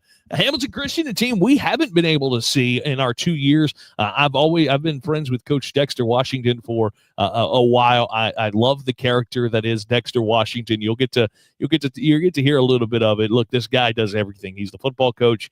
He's the basketball coach. Look, Hamilton Christian, just 2 years ago, 3 years ago, 4 years ago, they were on the brink of not having a football program. They were during COVID. They were getting ready to shut things down. Principal Morgan able to keep things going, make the phone call over to Coach Dexter Washington, and we're going to talk to him about that. We'll talk a little more about this matchup coming up in a bit. First, let's hear from one of my good friends and the legend that is Coach Dexter Washington. Here's our visit with Dexter. Washington, Coach, how you doing? Hey, good morning, man. How are you doing? I am doing well. Look, 2 years ago, Hamilton, you guys were 0-10. 2 years later, you guys are playing some of the best football in Southwest Louisiana. What does that show about kind of the resilience of what you're building and of the program? Well, basically, it's only by God's grace and mercy that we still had a program after the 0-10 season. It was a lot of frustration. It was a lot of expectations. It was a lot of promises. And, when you can't deliver on the things you say, then people and parents, in this society, they get frustrated. And fortunately at the time, most of those kids I knew, and I could see the pain in their face. And, I went to the principal and I said, listen, if you're not going to drop football, I'm going to go back and do it for another year or so, or whatever I have to do. And, year 2 years later, we 8-1, won an outright district championship. Last night, the team was just honored as one for the sportsmanship award for Southwest Louisiana. Man, I'm living the dream, and I'm just trying to lead and direct our kids the right way. And, when you do all that, the wins come, but you got to do some other things in order to get to the wins. It's not just lining up and playing football. You got to start preparing them mentally for discipline and, being at the Christian school. You got to start planting the seeds of God in their life so they can start seeing it out of somebody else's eyes and not theirs. This guy runs around. I go to their school, do their pep rallies, and this guy is constantly moving. Coach, I want to talk a little bit about your quarterback, running back. I mean, God, he does it all. Javon Vital, he's got 1,200 yards rushing on the year, 23 touchdowns. He's got 1,000 passing yards, 15 more touchdowns. I mean, God, what doesn't he do? You've talked to me a couple of times about this kid and, just how he is off the field and on the field. Take us a little bit more into who Javon Vital is. Javon Vital is what a lot of people really doesn't know. He is the team jokester and prankster and the guy that he's the one that's always laughing and having jokes with the kids and being very friendly with them. A lot of times you look at guys that, having so much success, they kind of become real arrogant and cocky and egotistical, and Javon's really not like that, and a lot of people don't know that. He fusses at me sometimes about some of the decisions I make with other kids about giving them a chance and doing this and doing that. And, one day he told me something, man, kind of blew my mind. He said, "Coach, those kids stayed here at Hamilton with me. If I ever make it, I'm going to make sure I look out for them." I said, "Well, that's a good thing, man. It's good for you to think about other people." I said, because loyalty is big in what we do. But as far as the athleticism, it's a gift from God. I've seen him do things on the football field that used to surprise me and shock me. Now it just looks normal.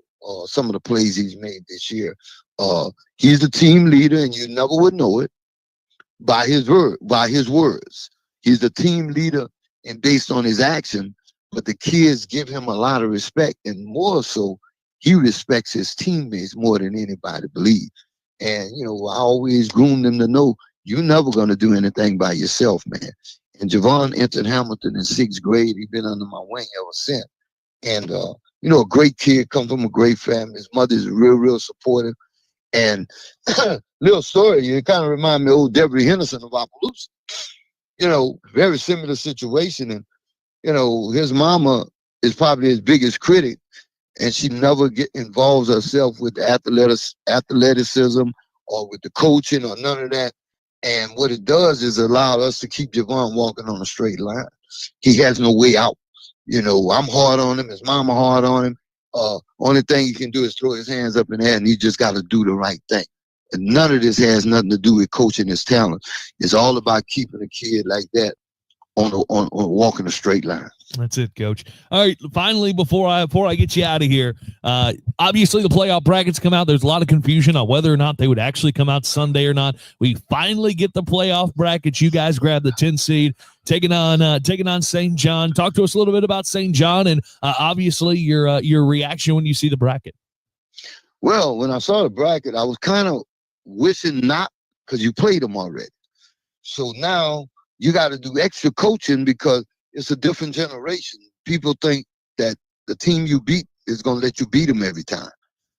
We got out of there alive. That game there, there were some plays we made that just were phenomenal plays. And, we actually fell behind that team 14-0 in the first few minutes of the game. By halftime, we were leading 30-20, and they kept coming back, and we kept coming back. It was a high-scoring game. And probably the one team that we gave up the most points to all year long was St. John. And so when I saw the bracket, man, it's like, oh man, no way. I don't want to play them. I'm like, can we get someone else? But someone else around the lower seeds, But when it came out, the reality set and met with my coaches yesterday, and first thing I had to do is make sure my coach is not calm. And that's the first step for them to know that we're up against a double opponent. The opponent is St. John, but the opponent is that we beat St. John. So we have to be better prepared. We have to be more focused, and we have to be more disciplined.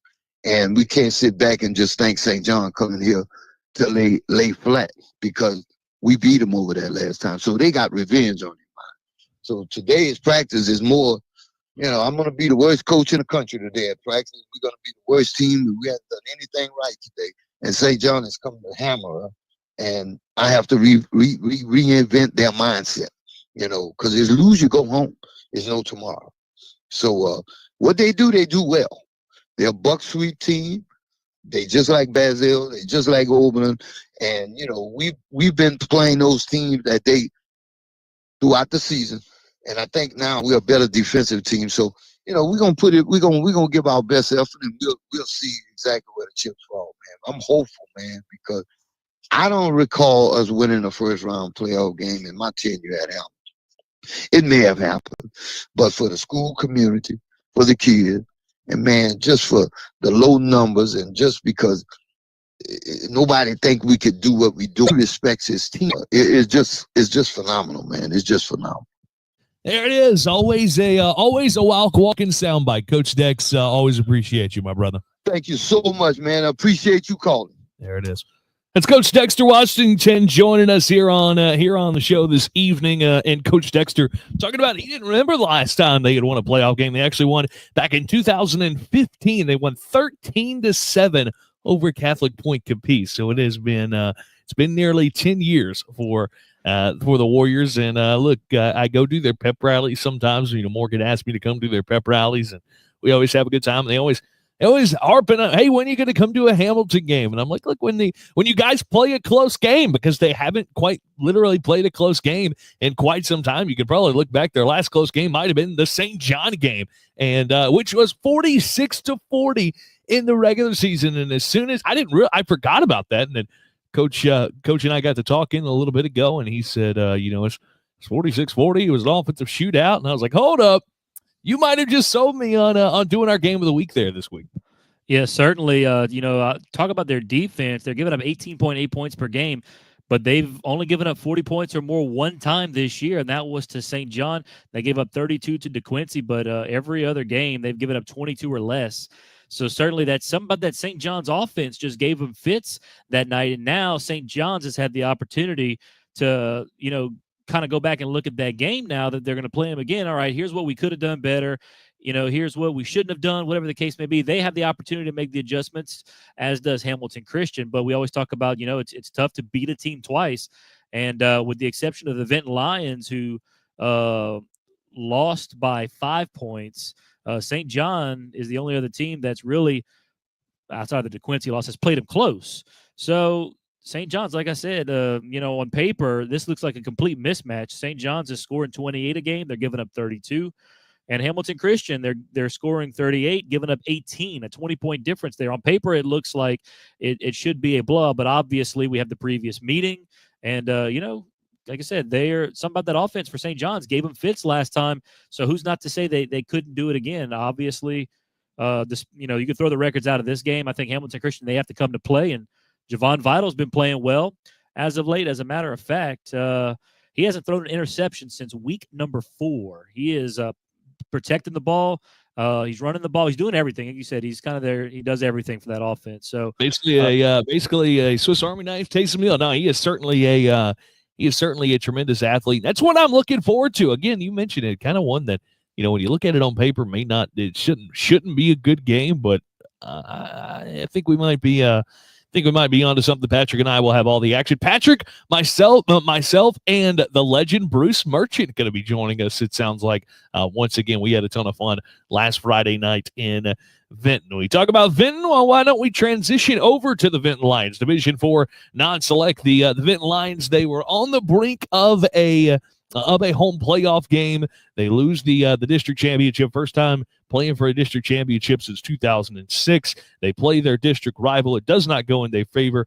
They fall to the DeQuincy Tigers. DeQuincy gets the win, and of course they get the bye. But for Vinton, it's the 31st time they've been in the playoffs. First time since 2019 that the Lions have been in the playoffs. And look, Coach Tyler Laverne in his second year, he's done an incredible job.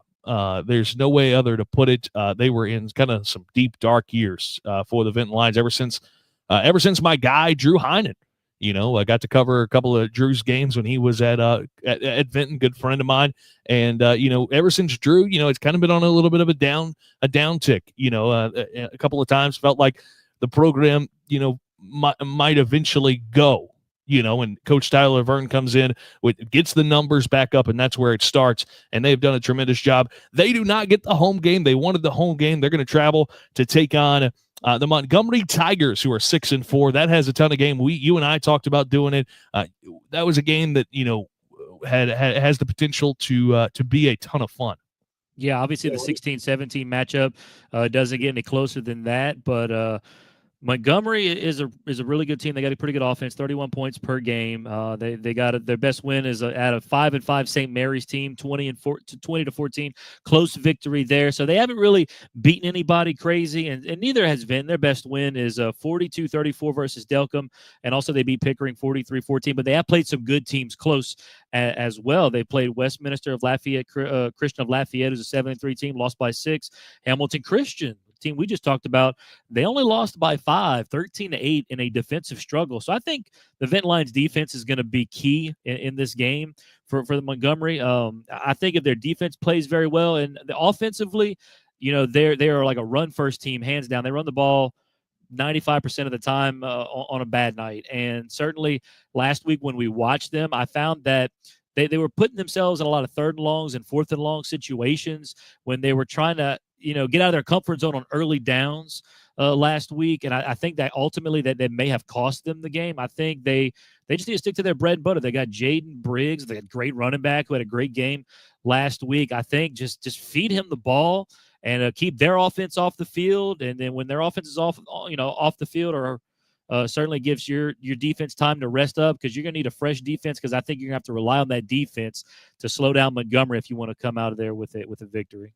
I think you're right. Look, I think their offense might give Montgomery some fits there. I think Vinton's going to show that they wanted that home game just a little bit more. We got a chance to visit with Coach Tyler Laverne and kind of see how the process has been and look ahead to the matchup as well. Here's our conversation with Coach, the head coach of the Vinton Lions, Coach Tyler Laverne. Sitting down with the head man of the Vinton Lions, Coach Tyler Laverne, in year number 2 in Vinton. And boy, we had him last week, and it was a tough game for those guys versus DeQuincy. We got to talk with Coach Tate Woodard a little bit earlier. Both those teams trying to play for a district title for the first time in quite some time. Coach, as always, thanks for taking a little bit of time and visiting with us this evening. Oh, absolutely. I appreciate you having me on. Coach, you guys, obviously, we were there for the DeQuincy Vinton Big Cat Classic. It was the 93rd time. Obviously, a big rivalry. You guys come up on the short end of end of things. Kind of take us through that. Obviously, we kind of want to focus more on playing for a district title for the first time in quite some time for you guys. Yeah, I mean, it was a great atmosphere. It was everything we hoped it would be. Things kind of started out slow for us offensively. Defensively, they did a great job of scheming us up and making it tough for our linemen to kind of pick up, and we had to do some adjusting quick, and things started going better toward the end of the game, but it's kind of too late at that point. DeQuincy did a really good job preparing for us, both on offense and defensively. Offensively, they ran hard. Their running back, Wyatt Laverne, is everything we thought he would be and more. He gave us a lot of problems defensively, but it was a great atmosphere. Kids played extremely hard. I thought it was a tough-fought game. We just came out not exactly how we planned on it happening, but it is what it is. Coach, obviously, you weren't able to capture the district, but nevertheless, it was a pretty darn successful season when you look at the last couple of years. When you look back at the season, at the regular season as a whole, what has this season kind of meant for you guys? Well, it's just paving new roads for this program, getting some familiarity with a winning season, also with being into the playoffs and kind of making this a every year thing. That was some walls that we had trouble breaking down in the past, and now with this year's team, we're kind of showing the way to those underclassmen on how to do things, and hopefully we won't have to fight those massive battles that we've had to fight in the past anymore after this season. So that's really positive, and it's encouraging, and things are looking good for the future of Vinton football. Now I want to kind of focus a little bit more on the player side of it. I mean, look, you've got guys like Jaden Briggs, who I am uberly impressed with. He runs really hard. Obviously, quarterback Jerickson Gonzalez, and the defense as a whole has been one of the best defenses across Southwest Louisiana. Talk to me about those guys and definitely that defensive unit as well. Yeah, and Jaden's been great. He's a kid that works extremely hard. As a freshman coming in, he wasn't very talented. Not to say that the potential wasn't there, but he has overworked himself to the point where, I mean, his off season, the extra work after practice. I mean, he's a storybook about what you tell people as a coach. If you want to have success, these are the things you need to do. And he's done that on his own. And it's just coming to such a strong running back and such a smart running back and just an all-around player. I mean, both on offensively and defensively. Because, he does a lot of great things on offense, but that guy also turns around and plays every snap of defense as well and does a good job for us on the defensive side of the ball as well. But just a great work ethic and overall just a great kid. He's fun to coach, and he deserves all the success that he's getting right now. Jerickson, on the other hand, he works really hard. He's a great leader. One of our seniors this year in this big senior class. He's really coming to his own as a quarterback and learning how to manage the offense and lead the team on some big drives and key situations. Plays defense whenever we need him to as well. Never complains. Had to battle through some injuries and some cramps throughout the year, but he's just a tough kid. Very tough kid who works really hard, and also we're gonna be leaning on him a lot coming to postseason. Coach, now finally, before I let you go, obviously, thanks so much for taking some time. I want to look a little bit about the playoffs, and obviously, have had a little bit of time to kind of check out your first round matchup in Montgomery. Check out the bracket a little bit. First off, your thoughts on Montgomery. Second off, your kind of initial thoughts on the bracket when it was released. Montgomery's a big draw for us. It's going to be exciting. We were really hoping on getting a home game. We were hoping to be that 16 seed where Montgomery would actually be coming to us, but things just didn't pan out that way numbers-wise, so we're going to take the trip up there to Montgomery. And I'm anticipating a good game. It's a good football team. It's a great playoff matchup. I mean, I think they're going to be a good matchup for us, both on offense and defensively. We're going to do everything we can in order to slow those guys down when they're on offense, and then we're going to really focus on finishing drives and kind of fixing the loose ends that we left out on the field week 10. Well, Coach, thanks so much for taking a little bit of time with us and joining our bracket show this evening. Absolutely. I appreciate you having me on. There it is. That is head coach Tyler Laverne of the Vinton Lions taking some time visiting with us this evening. Thank you so much for Coach Laverne for visiting us here during our bracket show. Going a little bit longer, I think, than I think Patrick and I have both anticipated. But nevertheless, we appreciate everybody for hanging out with us. Hopefully, it hadn't been too long for you. And I know the DeQuincy folks are just waiting for us to get to them, and that's where kind of we will go now. By the way, Vinton, the winner of Vinton and Montgomery, will take on number 1 Haynesville, and that is a daunting task, as we have said a couple of times. But hopefully the Vinton Lions can go down there, get a good playoff win. Again, first time in the playoffs since 2019. All right, now we'll talk the DeQuincy Tigers. First time in the playoffs since 2021. Their 40th playoff appearance in program history. They've done enough to get a bye. Look, they've struggled, no doubt, the last couple of years. But finally, Coach Tate Woodard able to kind of get things going, get things rolling. And, look, it's been a tremendous job. We've been able to see them a couple of times now, 3 times throughout the year. And they've impressed us each and every time. That defense is second to none, and they can do it through the air or on the ground offensively. Yeah, DeQuincy is, in my opinion, the story of the year in Southwest Louisiana. 2 wins a year ago, 9-1 this year. Their lone loss, a last-minute field goal to Erath, a really good team. So DeQuincy, what really impressed me in the game last week, and of course they're 3-0 as we've done them this year 3 times. They won all 3 times. So we talk about the teams that don't want us to come do their games. The DeQuincy Tigers want us to come do their games because they show up and show out every single time we show up to do a game for them. But last week, it's the offensive and defensive lines for me that played very well. They controlled the line of scrimmage the entire game. Carson Rainwater is a tremendous quarterback. Wyatt Laverne, obviously the the bye week's going to help them possibly get Hayes Hext back, who kind of benefits and backs up Wyatt Laverne. He also plays on that defensive front that is good with or without him, but even better with him. So certainly I know Coach Tate Woodard wants to get him back. But that is the story of the year in Southwest Louisiana. I look for the DeQuincy Tigers to possibly make a big run in the playoffs. And I know the folks down in DeQuincy are just absolutely just thrilled about this. I mean, we've seen more DeQuincy Tiger fans in the chat here tonight than I think any other school. So, and rightfully so. They have been absolutely incredible this year. I can't say enough about the job Coach Woodard has done. I know we're going to hear from him here in a second, so we might as well not keep him waiting now, because I'm very curious to hear what Coach Woodard's got to say about his team that I'm looking forward to seeing. If there's anybody I'm looking forward to seeing what they do in the playoffs this year, it is the DeQuincy Tigers. I got to be honest. I agree with you. You talk about, all the DeQuincy fans in the chat. I think it's pretty, it's funny. I have thoroughly enjoyed watching the DeQuincy Tigers this year. Talk about them being the story of the year. And it's funny because I'm sure this may ruffle a couple of feathers. Me being a Rose Pine guy, I hope you guys don't tune out there. Go Eagles. But look, being a Rose Pine guy, throughout some high school years, over the last, 8 years, that has been a real rivalry.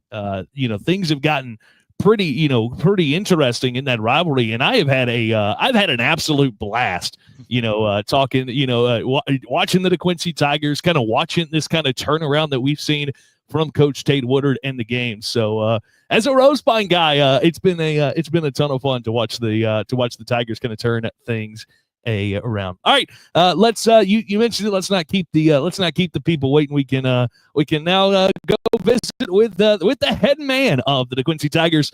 Here is Coach Tate Woodard.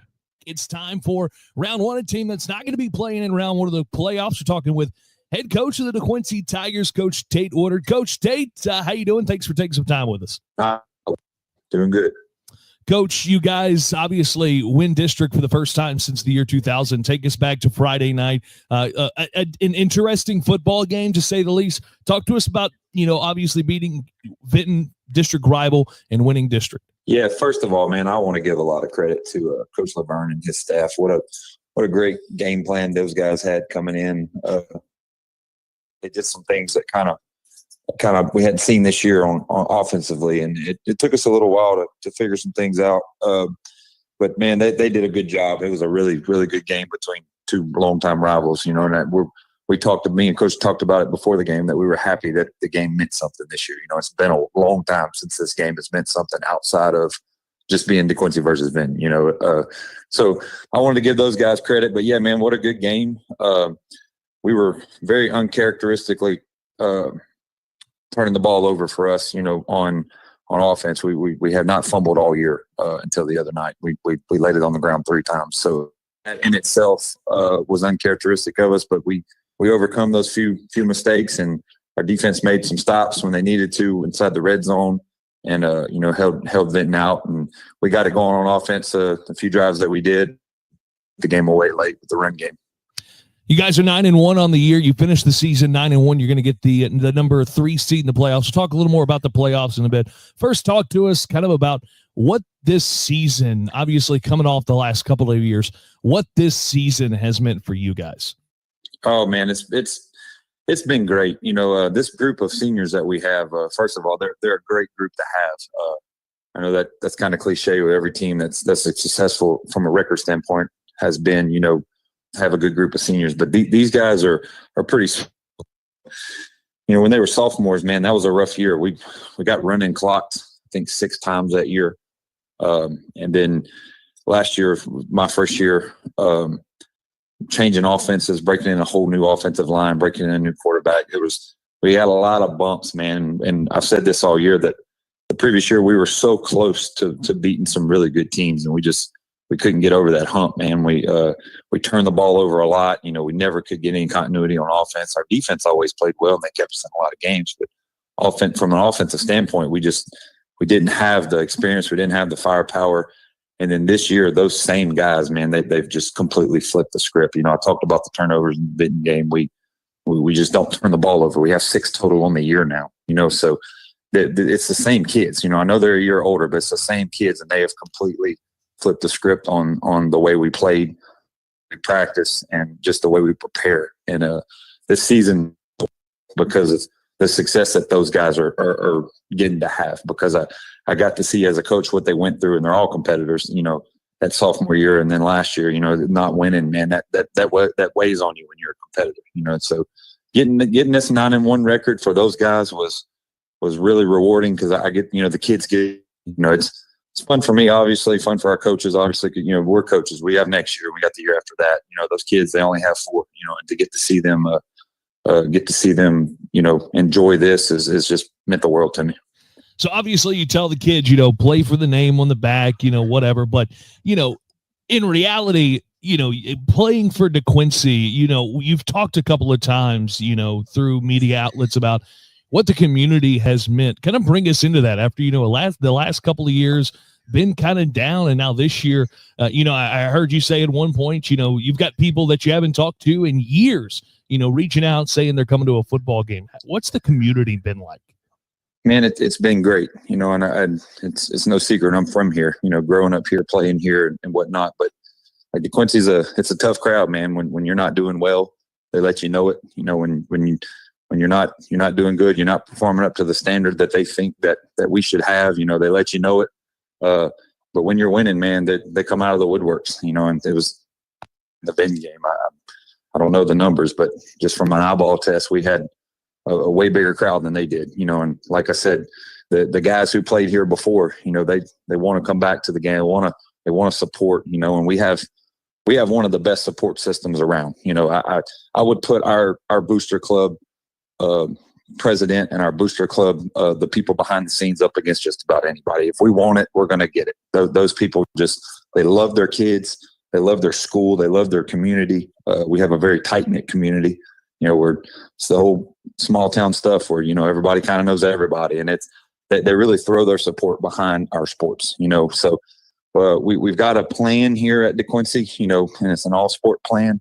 We want all of our sports to be successful, boys and girls. And so if we're able to achieve that, kind of get on those, the radars of the teams like, your Oak Groves and your small schools, just legends that just put out wins win year after year after year. That's what we're kind of after. And our community is behind that. So and we're not shy about our plan. We've expressed our plan, and everybody wants to. We're kind of all pulling in the same direction. So we're excited. We're excited to continue that plan, and our community is 100% behind it. Coach, now we'll kind of talk about the brackets a little bit. Obviously, everything you work for in the regular season, it's finally here. The playoffs, you guys 9-1.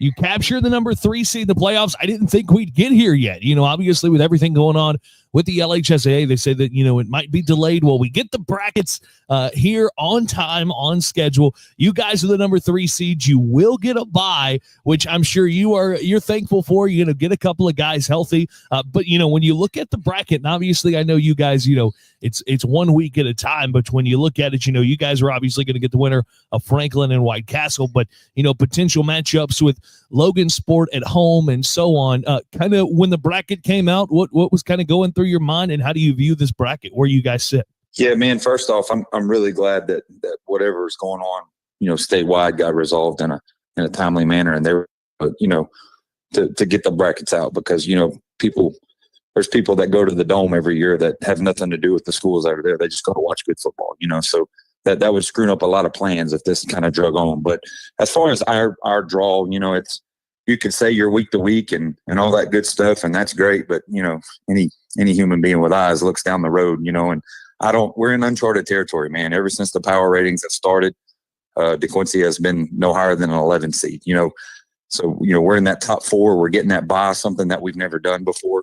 I've talked to a few coaches that went through the bye, since this started, about their plans and how they handled things. So we're going to try to do some things different from a preparation standpoint. But man, if we're lucky enough to get past that first one, that potential with Logan Sport matchup at home in DeQuincy, that's some small school legends, man. That's some good football programs. We're, even though we're a top seed, we're kind of the newbie on the block, so it's going to be all about how our kids prepare, and all how they handle being being the favorite, so it's just uncharted waters. We don't, I don't know how we're going to react. I hope we react in the way that we're going to prepare, and we're going to prepare our kids, but I don't know, so I'm excited to just get that first one started. We got to wait 2 weeks. That's going to be tough, but whenever we find out our opponent after Friday night, we'll get to work, and we'll prepare like we've done all year. Well, Coach, that wraps it up for all the questions I've got. Thanks for taking some time. Thanks for helping us all year long, and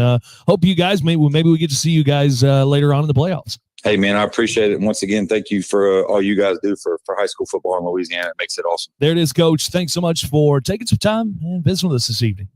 There it is. That is Coach Tate Woodard of the DeQuincy Tigers. So hope all the DeQuincy fans in the chat hope they enjoyed that. That was a ton of fun and from Coach Woodard, who again has done a great job. Look, I mean, you threw out the stat last week. That they've already gotten their win total from the last 2 years, if I'm not mistaken.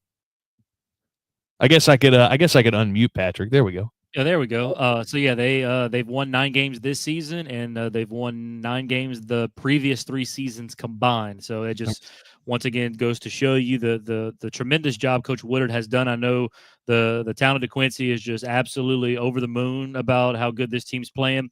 I am very much hopefully looking forward to going to a DeQuincy playoff game at home.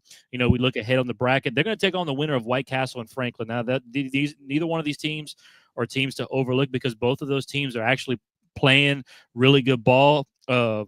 Franklin has won 3 of their last 4 coming into the playoffs. Meanwhile, White Castle has won 4 of their last 5 coming into the playoffs. So both teams are playing very well. Obviously, DeQuincy is going to get the winner of this game, so that's just another win that one of these teams is going to get that's going to really continue to build their momentum, because they're going to be looking to come in and knock off the DeQuincy Tigers. And DeQuincy is a team, they haven't been in this situation in a while, so I'm curious to see how are they going to handle it. I know Coach Woodard has got this bye week, and certainly you want to be on your P's and Q's if you're DeQuincy, because when you're that top dog, and these teams are going to be, you have that target on your back. These teams are going to be coming for you, and when you're a team that isn't necessarily used to it, sometimes it's an interesting, I guess, perspective to look at it from, being the targeted rather than being the person who's doing the targeting.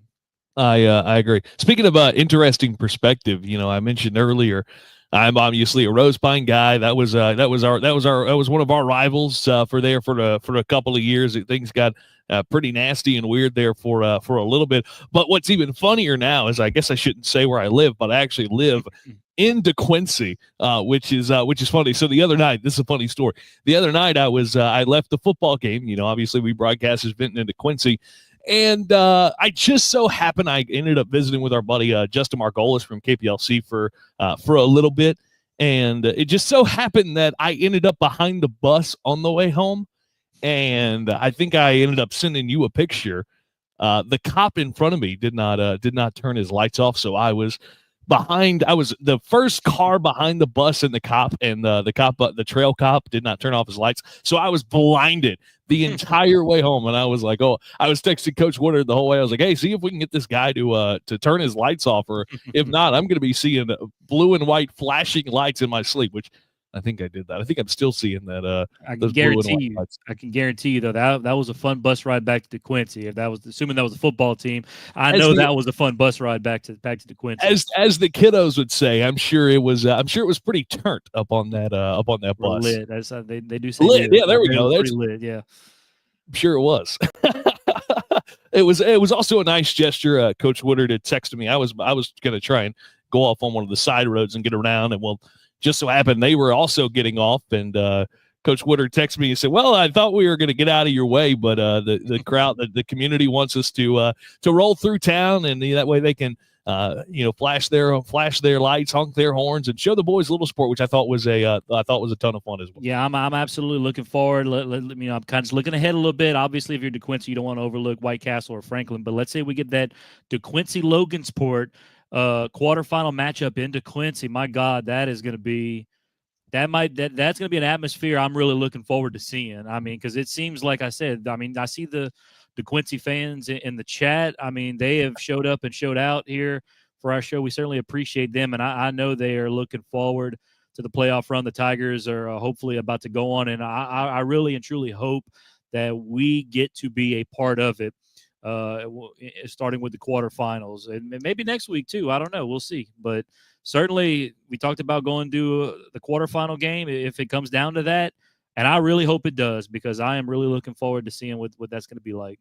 That is it. The Quincy Tigers, again, they will get a bye this week. They get the number 3 seed there in Division 4 non-select. Just got a couple of more teams to hit on before we get on out of here. Again, want to thank all the Quincy folks for hanging out with us and hanging out in the chat. If you would like to stick around, we would love for you to do so. All right, next we'll go to the Lake Arthur Tigers. Of course, 27th playoff matchup for the Quincy Tigers. They will take on the 8 seed Faraday Trojans, 7-3.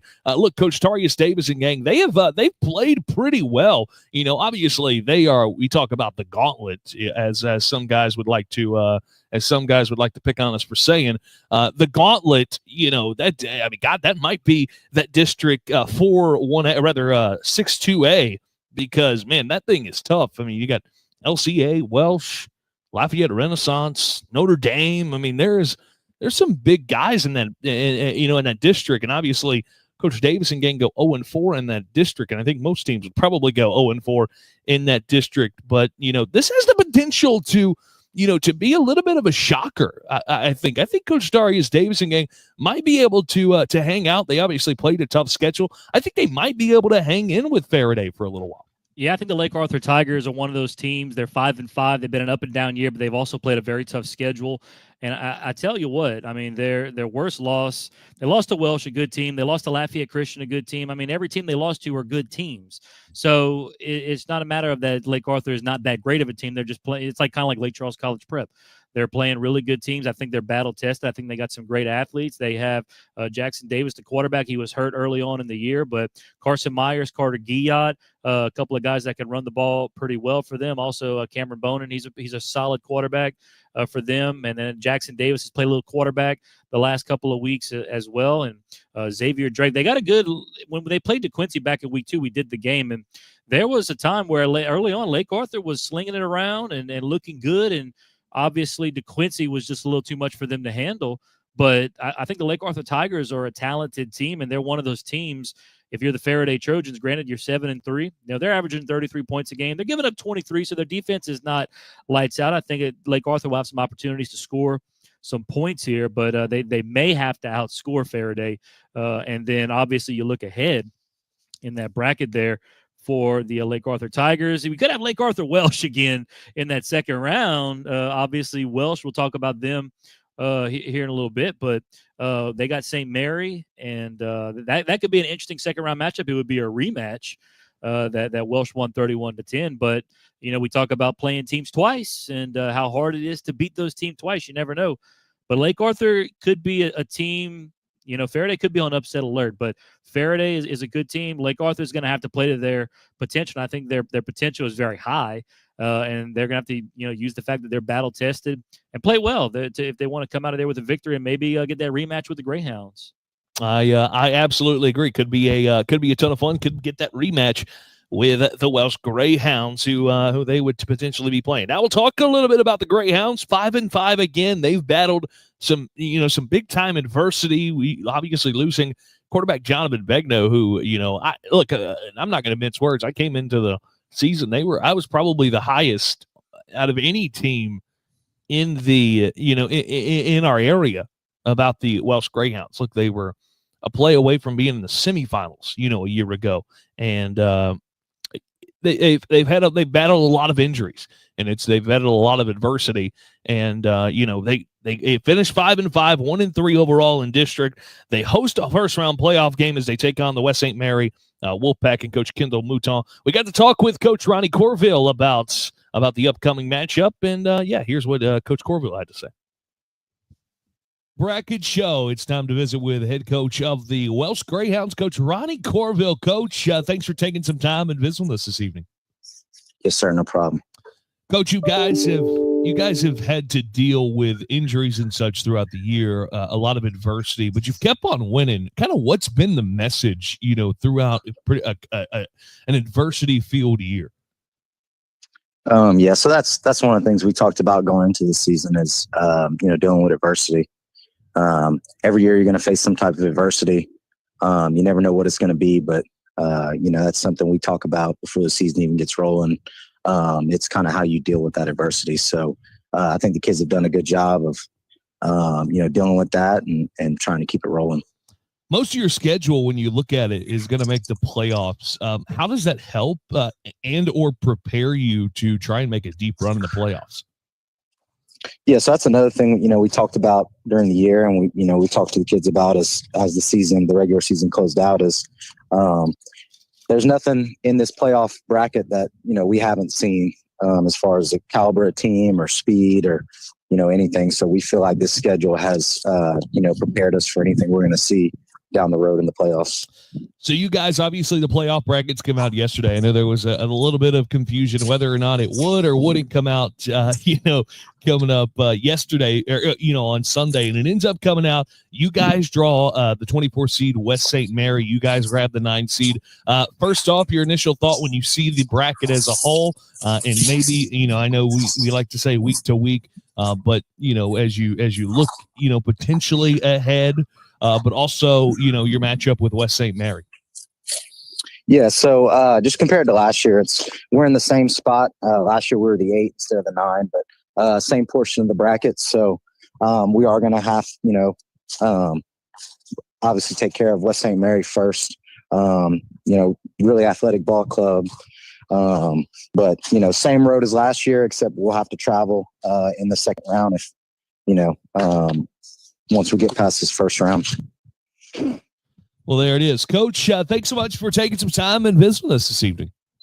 Yes, sir. Appreciate it. That is Coach Ronnie Corville of the Welsh Greyhounds talking about his first round matchup with, of course, West St. Mary, the Wolfpack. The winner of that game, of course, going to get the winner of Lake Arthur and Faraday. We talked about it again. That was just Welsh is just another one of the they just battled so much adversity. Losing quarterback Jonathan Begnaud had to kind of change everything up a little bit. I got to see Welsh, and obviously it's a tough game because I got to see him against Jennings, and obviously nobody has really succeeded against Jennings. But just a team that's had to battle a ton of adversity throughout the year, and to come out with a 5-5 record, especially in that gauntlet of a district, is pretty darn good. Yeah, absolutely. Welsh, battling the injuries. Jonathan Begnaud, when he went down, it's kind of a different team when you don't have Jonathan Begnaud. And then obviously on top of that, the tough district schedule just makes things that much harder. But certainly, I think Grant Haydale and Dane, I guess, stepped in, has played some quarterback over the last few weeks in the absence of Jonathan Begnaud. You also got Cameron Booley. He's got 875 yards and 9 touchdowns on the season. So, and he's kind of having to fill the void running the ball that Jonathan Begnaud had. He had 632 yards and also 9 touchdowns before he got injured. So certainly Cameron Booley's got to fill that void there. But I wonder if maybe the tough district schedule will maybe help them in the playoffs. Obviously, Welsh is no stranger to the playoffs. They've been there, done that. Of course, they won the state championship 7 years ago under Coach John Richardson. A little bit of time has passed since then, but certainly that is the standard at Welsh. And certainly they got this West St. Mary team here. If I could find my statistics on the West St. Mary team. Well, that's around here somewhere. Oh, here it is. So they're 5-4. They actually have a winning record as a 24 seed, by the way. They average 25 points a game scoring, but they give up 24. Their best wins, though, are 34-23 at Delcom, who was 4-6, and 40-0 versus Homa Christian, who's 2-7. So even though they're 5-4, they don't have very many quality wins. Meanwhile, Welsh, they shut out South Boat 28-0. They got the big win 40-21 earlier in the year against a 5-5 Loranger team. And but Welsh is also, they're scoring 27 a game, but giving up 28. So you got two teams where they're scoring and where they're giving up are just neck and neck. And this could be a close ball game, especially, like I said, with the injuries that Welsh has had. It could be a tough task. And certainly they get through West St. Mary.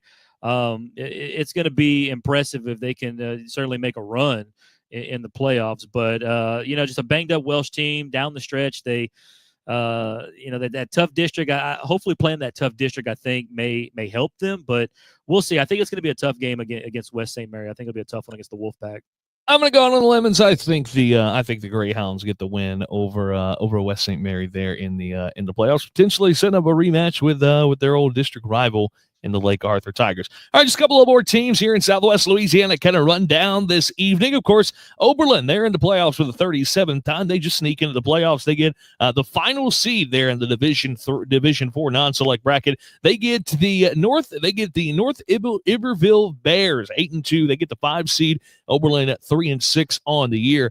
Coach Kenny Washington and gang, we've said this a couple of times. They could have a long night taking on North Iberville there in that 28 versus 5 seed. A game that has the potential, I think that could be interesting, at least for a little bit. Jonesboro Hodge, the Tigers 4-6, taking on the Grand Lake Hornets. Grand Lake's a team that you look at and they might be able to make a little bit of a run. Obviously, that game matched up with Jeanneret.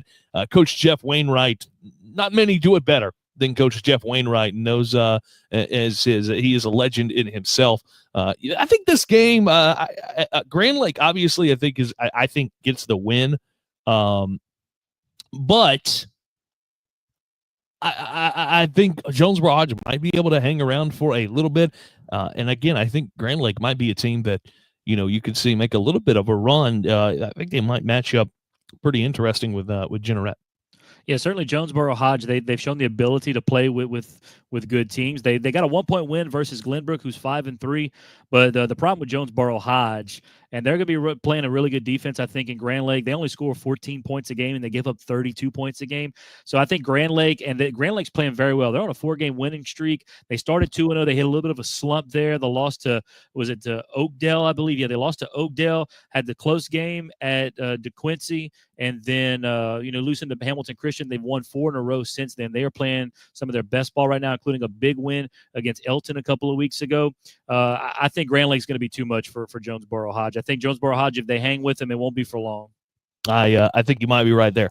Final game of the evening that we're gonna talk about, the 22nd seeded Basile Bearcats. They're in the playoffs for the 39th time, taking on a district opponent, a rival, number 11, the Elton Indians. Elton at 6-3, Basile at 4-6. This was a game that you and I really had talked about doing, and I think we were set on doing. We ended up, for the first time in my career, of doing playoff football, we got denied the opportunity to come and broadcast the game between Basile and Elton. Hopefully we can find a way to do that matchup at some point down the road, but we will not be doing it in the playoffs. It was one we were looking at doing. But look, Coach Del Guillory and Marcus Lejean have done a great job. Obviously Bearcats 4-6, Elton at 6-3. This has the potential to be a ton of fun. Obviously, these two teams, they know each other pretty darn well. Yes, they do. It's the Battle of the Bayou is what they call this. Battle of the Bayou? Yeah, Battle of the Bayou. This is a big rivalry game up there in Elton and Basile. I think it's Bayou Nepake is how you say it. It's the Battle of Bayou Nepake, as I've seen it heard. It's a bayou that separates Basile and Elton. They're only separated by, I think, maybe 10 miles at the most, if not maybe 5. I don't know. They're very close in proximity from one another. As a matter of fact, you could probably throw a rock from Basile and it'll land in Elton. But nonetheless, the Elton Indians, they have a two-headed monster at running back, McKeelan Lemoyne, I hope I'm saying that right, and Tristan LeBlanc. Both guys have gone for over 1,400 yards rushing for the year. That running attack, that's a lot of firepower there. The Basile Bearcats, defensively, they're pretty good, only giving up 19 a game, but they only scored 19 points a game. I think their defense can keep them in this ball game, but unfortunately, I don't think Basile's offense is going to be enough to just to give more than what Elton has to offer with that two-headed monster at running back.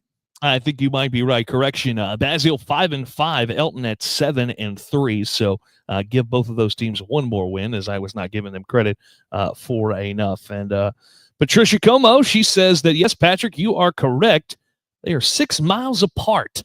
So there you go. You can't get I pass through both towns every time I drive from Lake Charles to Eunice. I drive through both Elton and Basile. They are a hop, skip, and a jump from each other. There it is. Again, quickly we'll run down the matchups in Division I non-select. It's Barb taking on Covington. Sam Houston taking on Zachary. Division II non-select. It's Jennings. They will get the bye. LaGrange will be at Iowa. Assumption will be at Iota. South Beauregard will be at Bruley. DeRitter will be at Northwest. Leesville, they will have the 7 seed. They will get a bye. It'll be McKinley at Lake Charles College Prep. Kinder, they get a bye there in Division III non-select. The Crowley Gents, they will be at Westlake.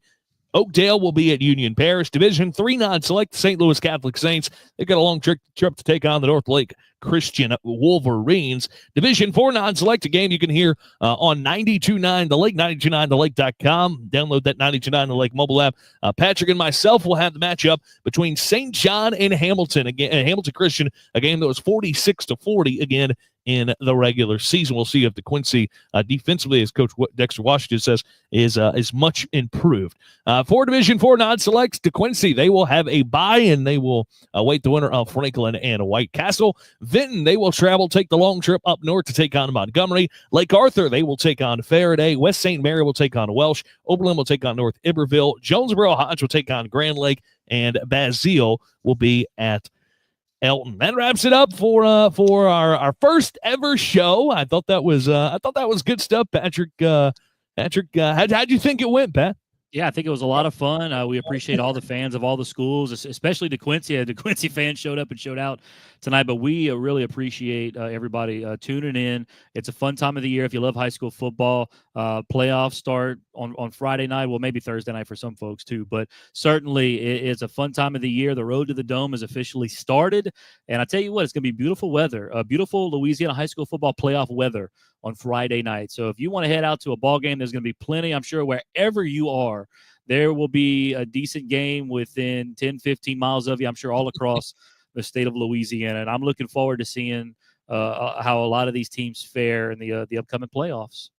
That is it. Again, we ran down all the matchups. Be sure to like the page, comment, share, all that good stuff, and we'll have it up on demand. That way you can watch it. If you missed any of the coaches' interviews, we got to sit down with a ton of area coaches from around Southwest Louisiana. Maybe we'll do this again one day. We certainly appreciate everyone for taking some time and hanging out with us this evening here on a random Wednesday as we get you ready for round number 1 of the playoffs. Patrick, I know we went way over, but thanks so much for taking time and joining us. Yeah, absolutely. I had a blast, and like you said, I hope we can do this again sometime in the future. That is it. Thanks, everyone, for joining us. You have been watching the Southwest Louisiana Playoff Preview Show. Chaston Tavares, Patrick Frey. We hope you have a great night. Hope you have a great weekend of some high school football.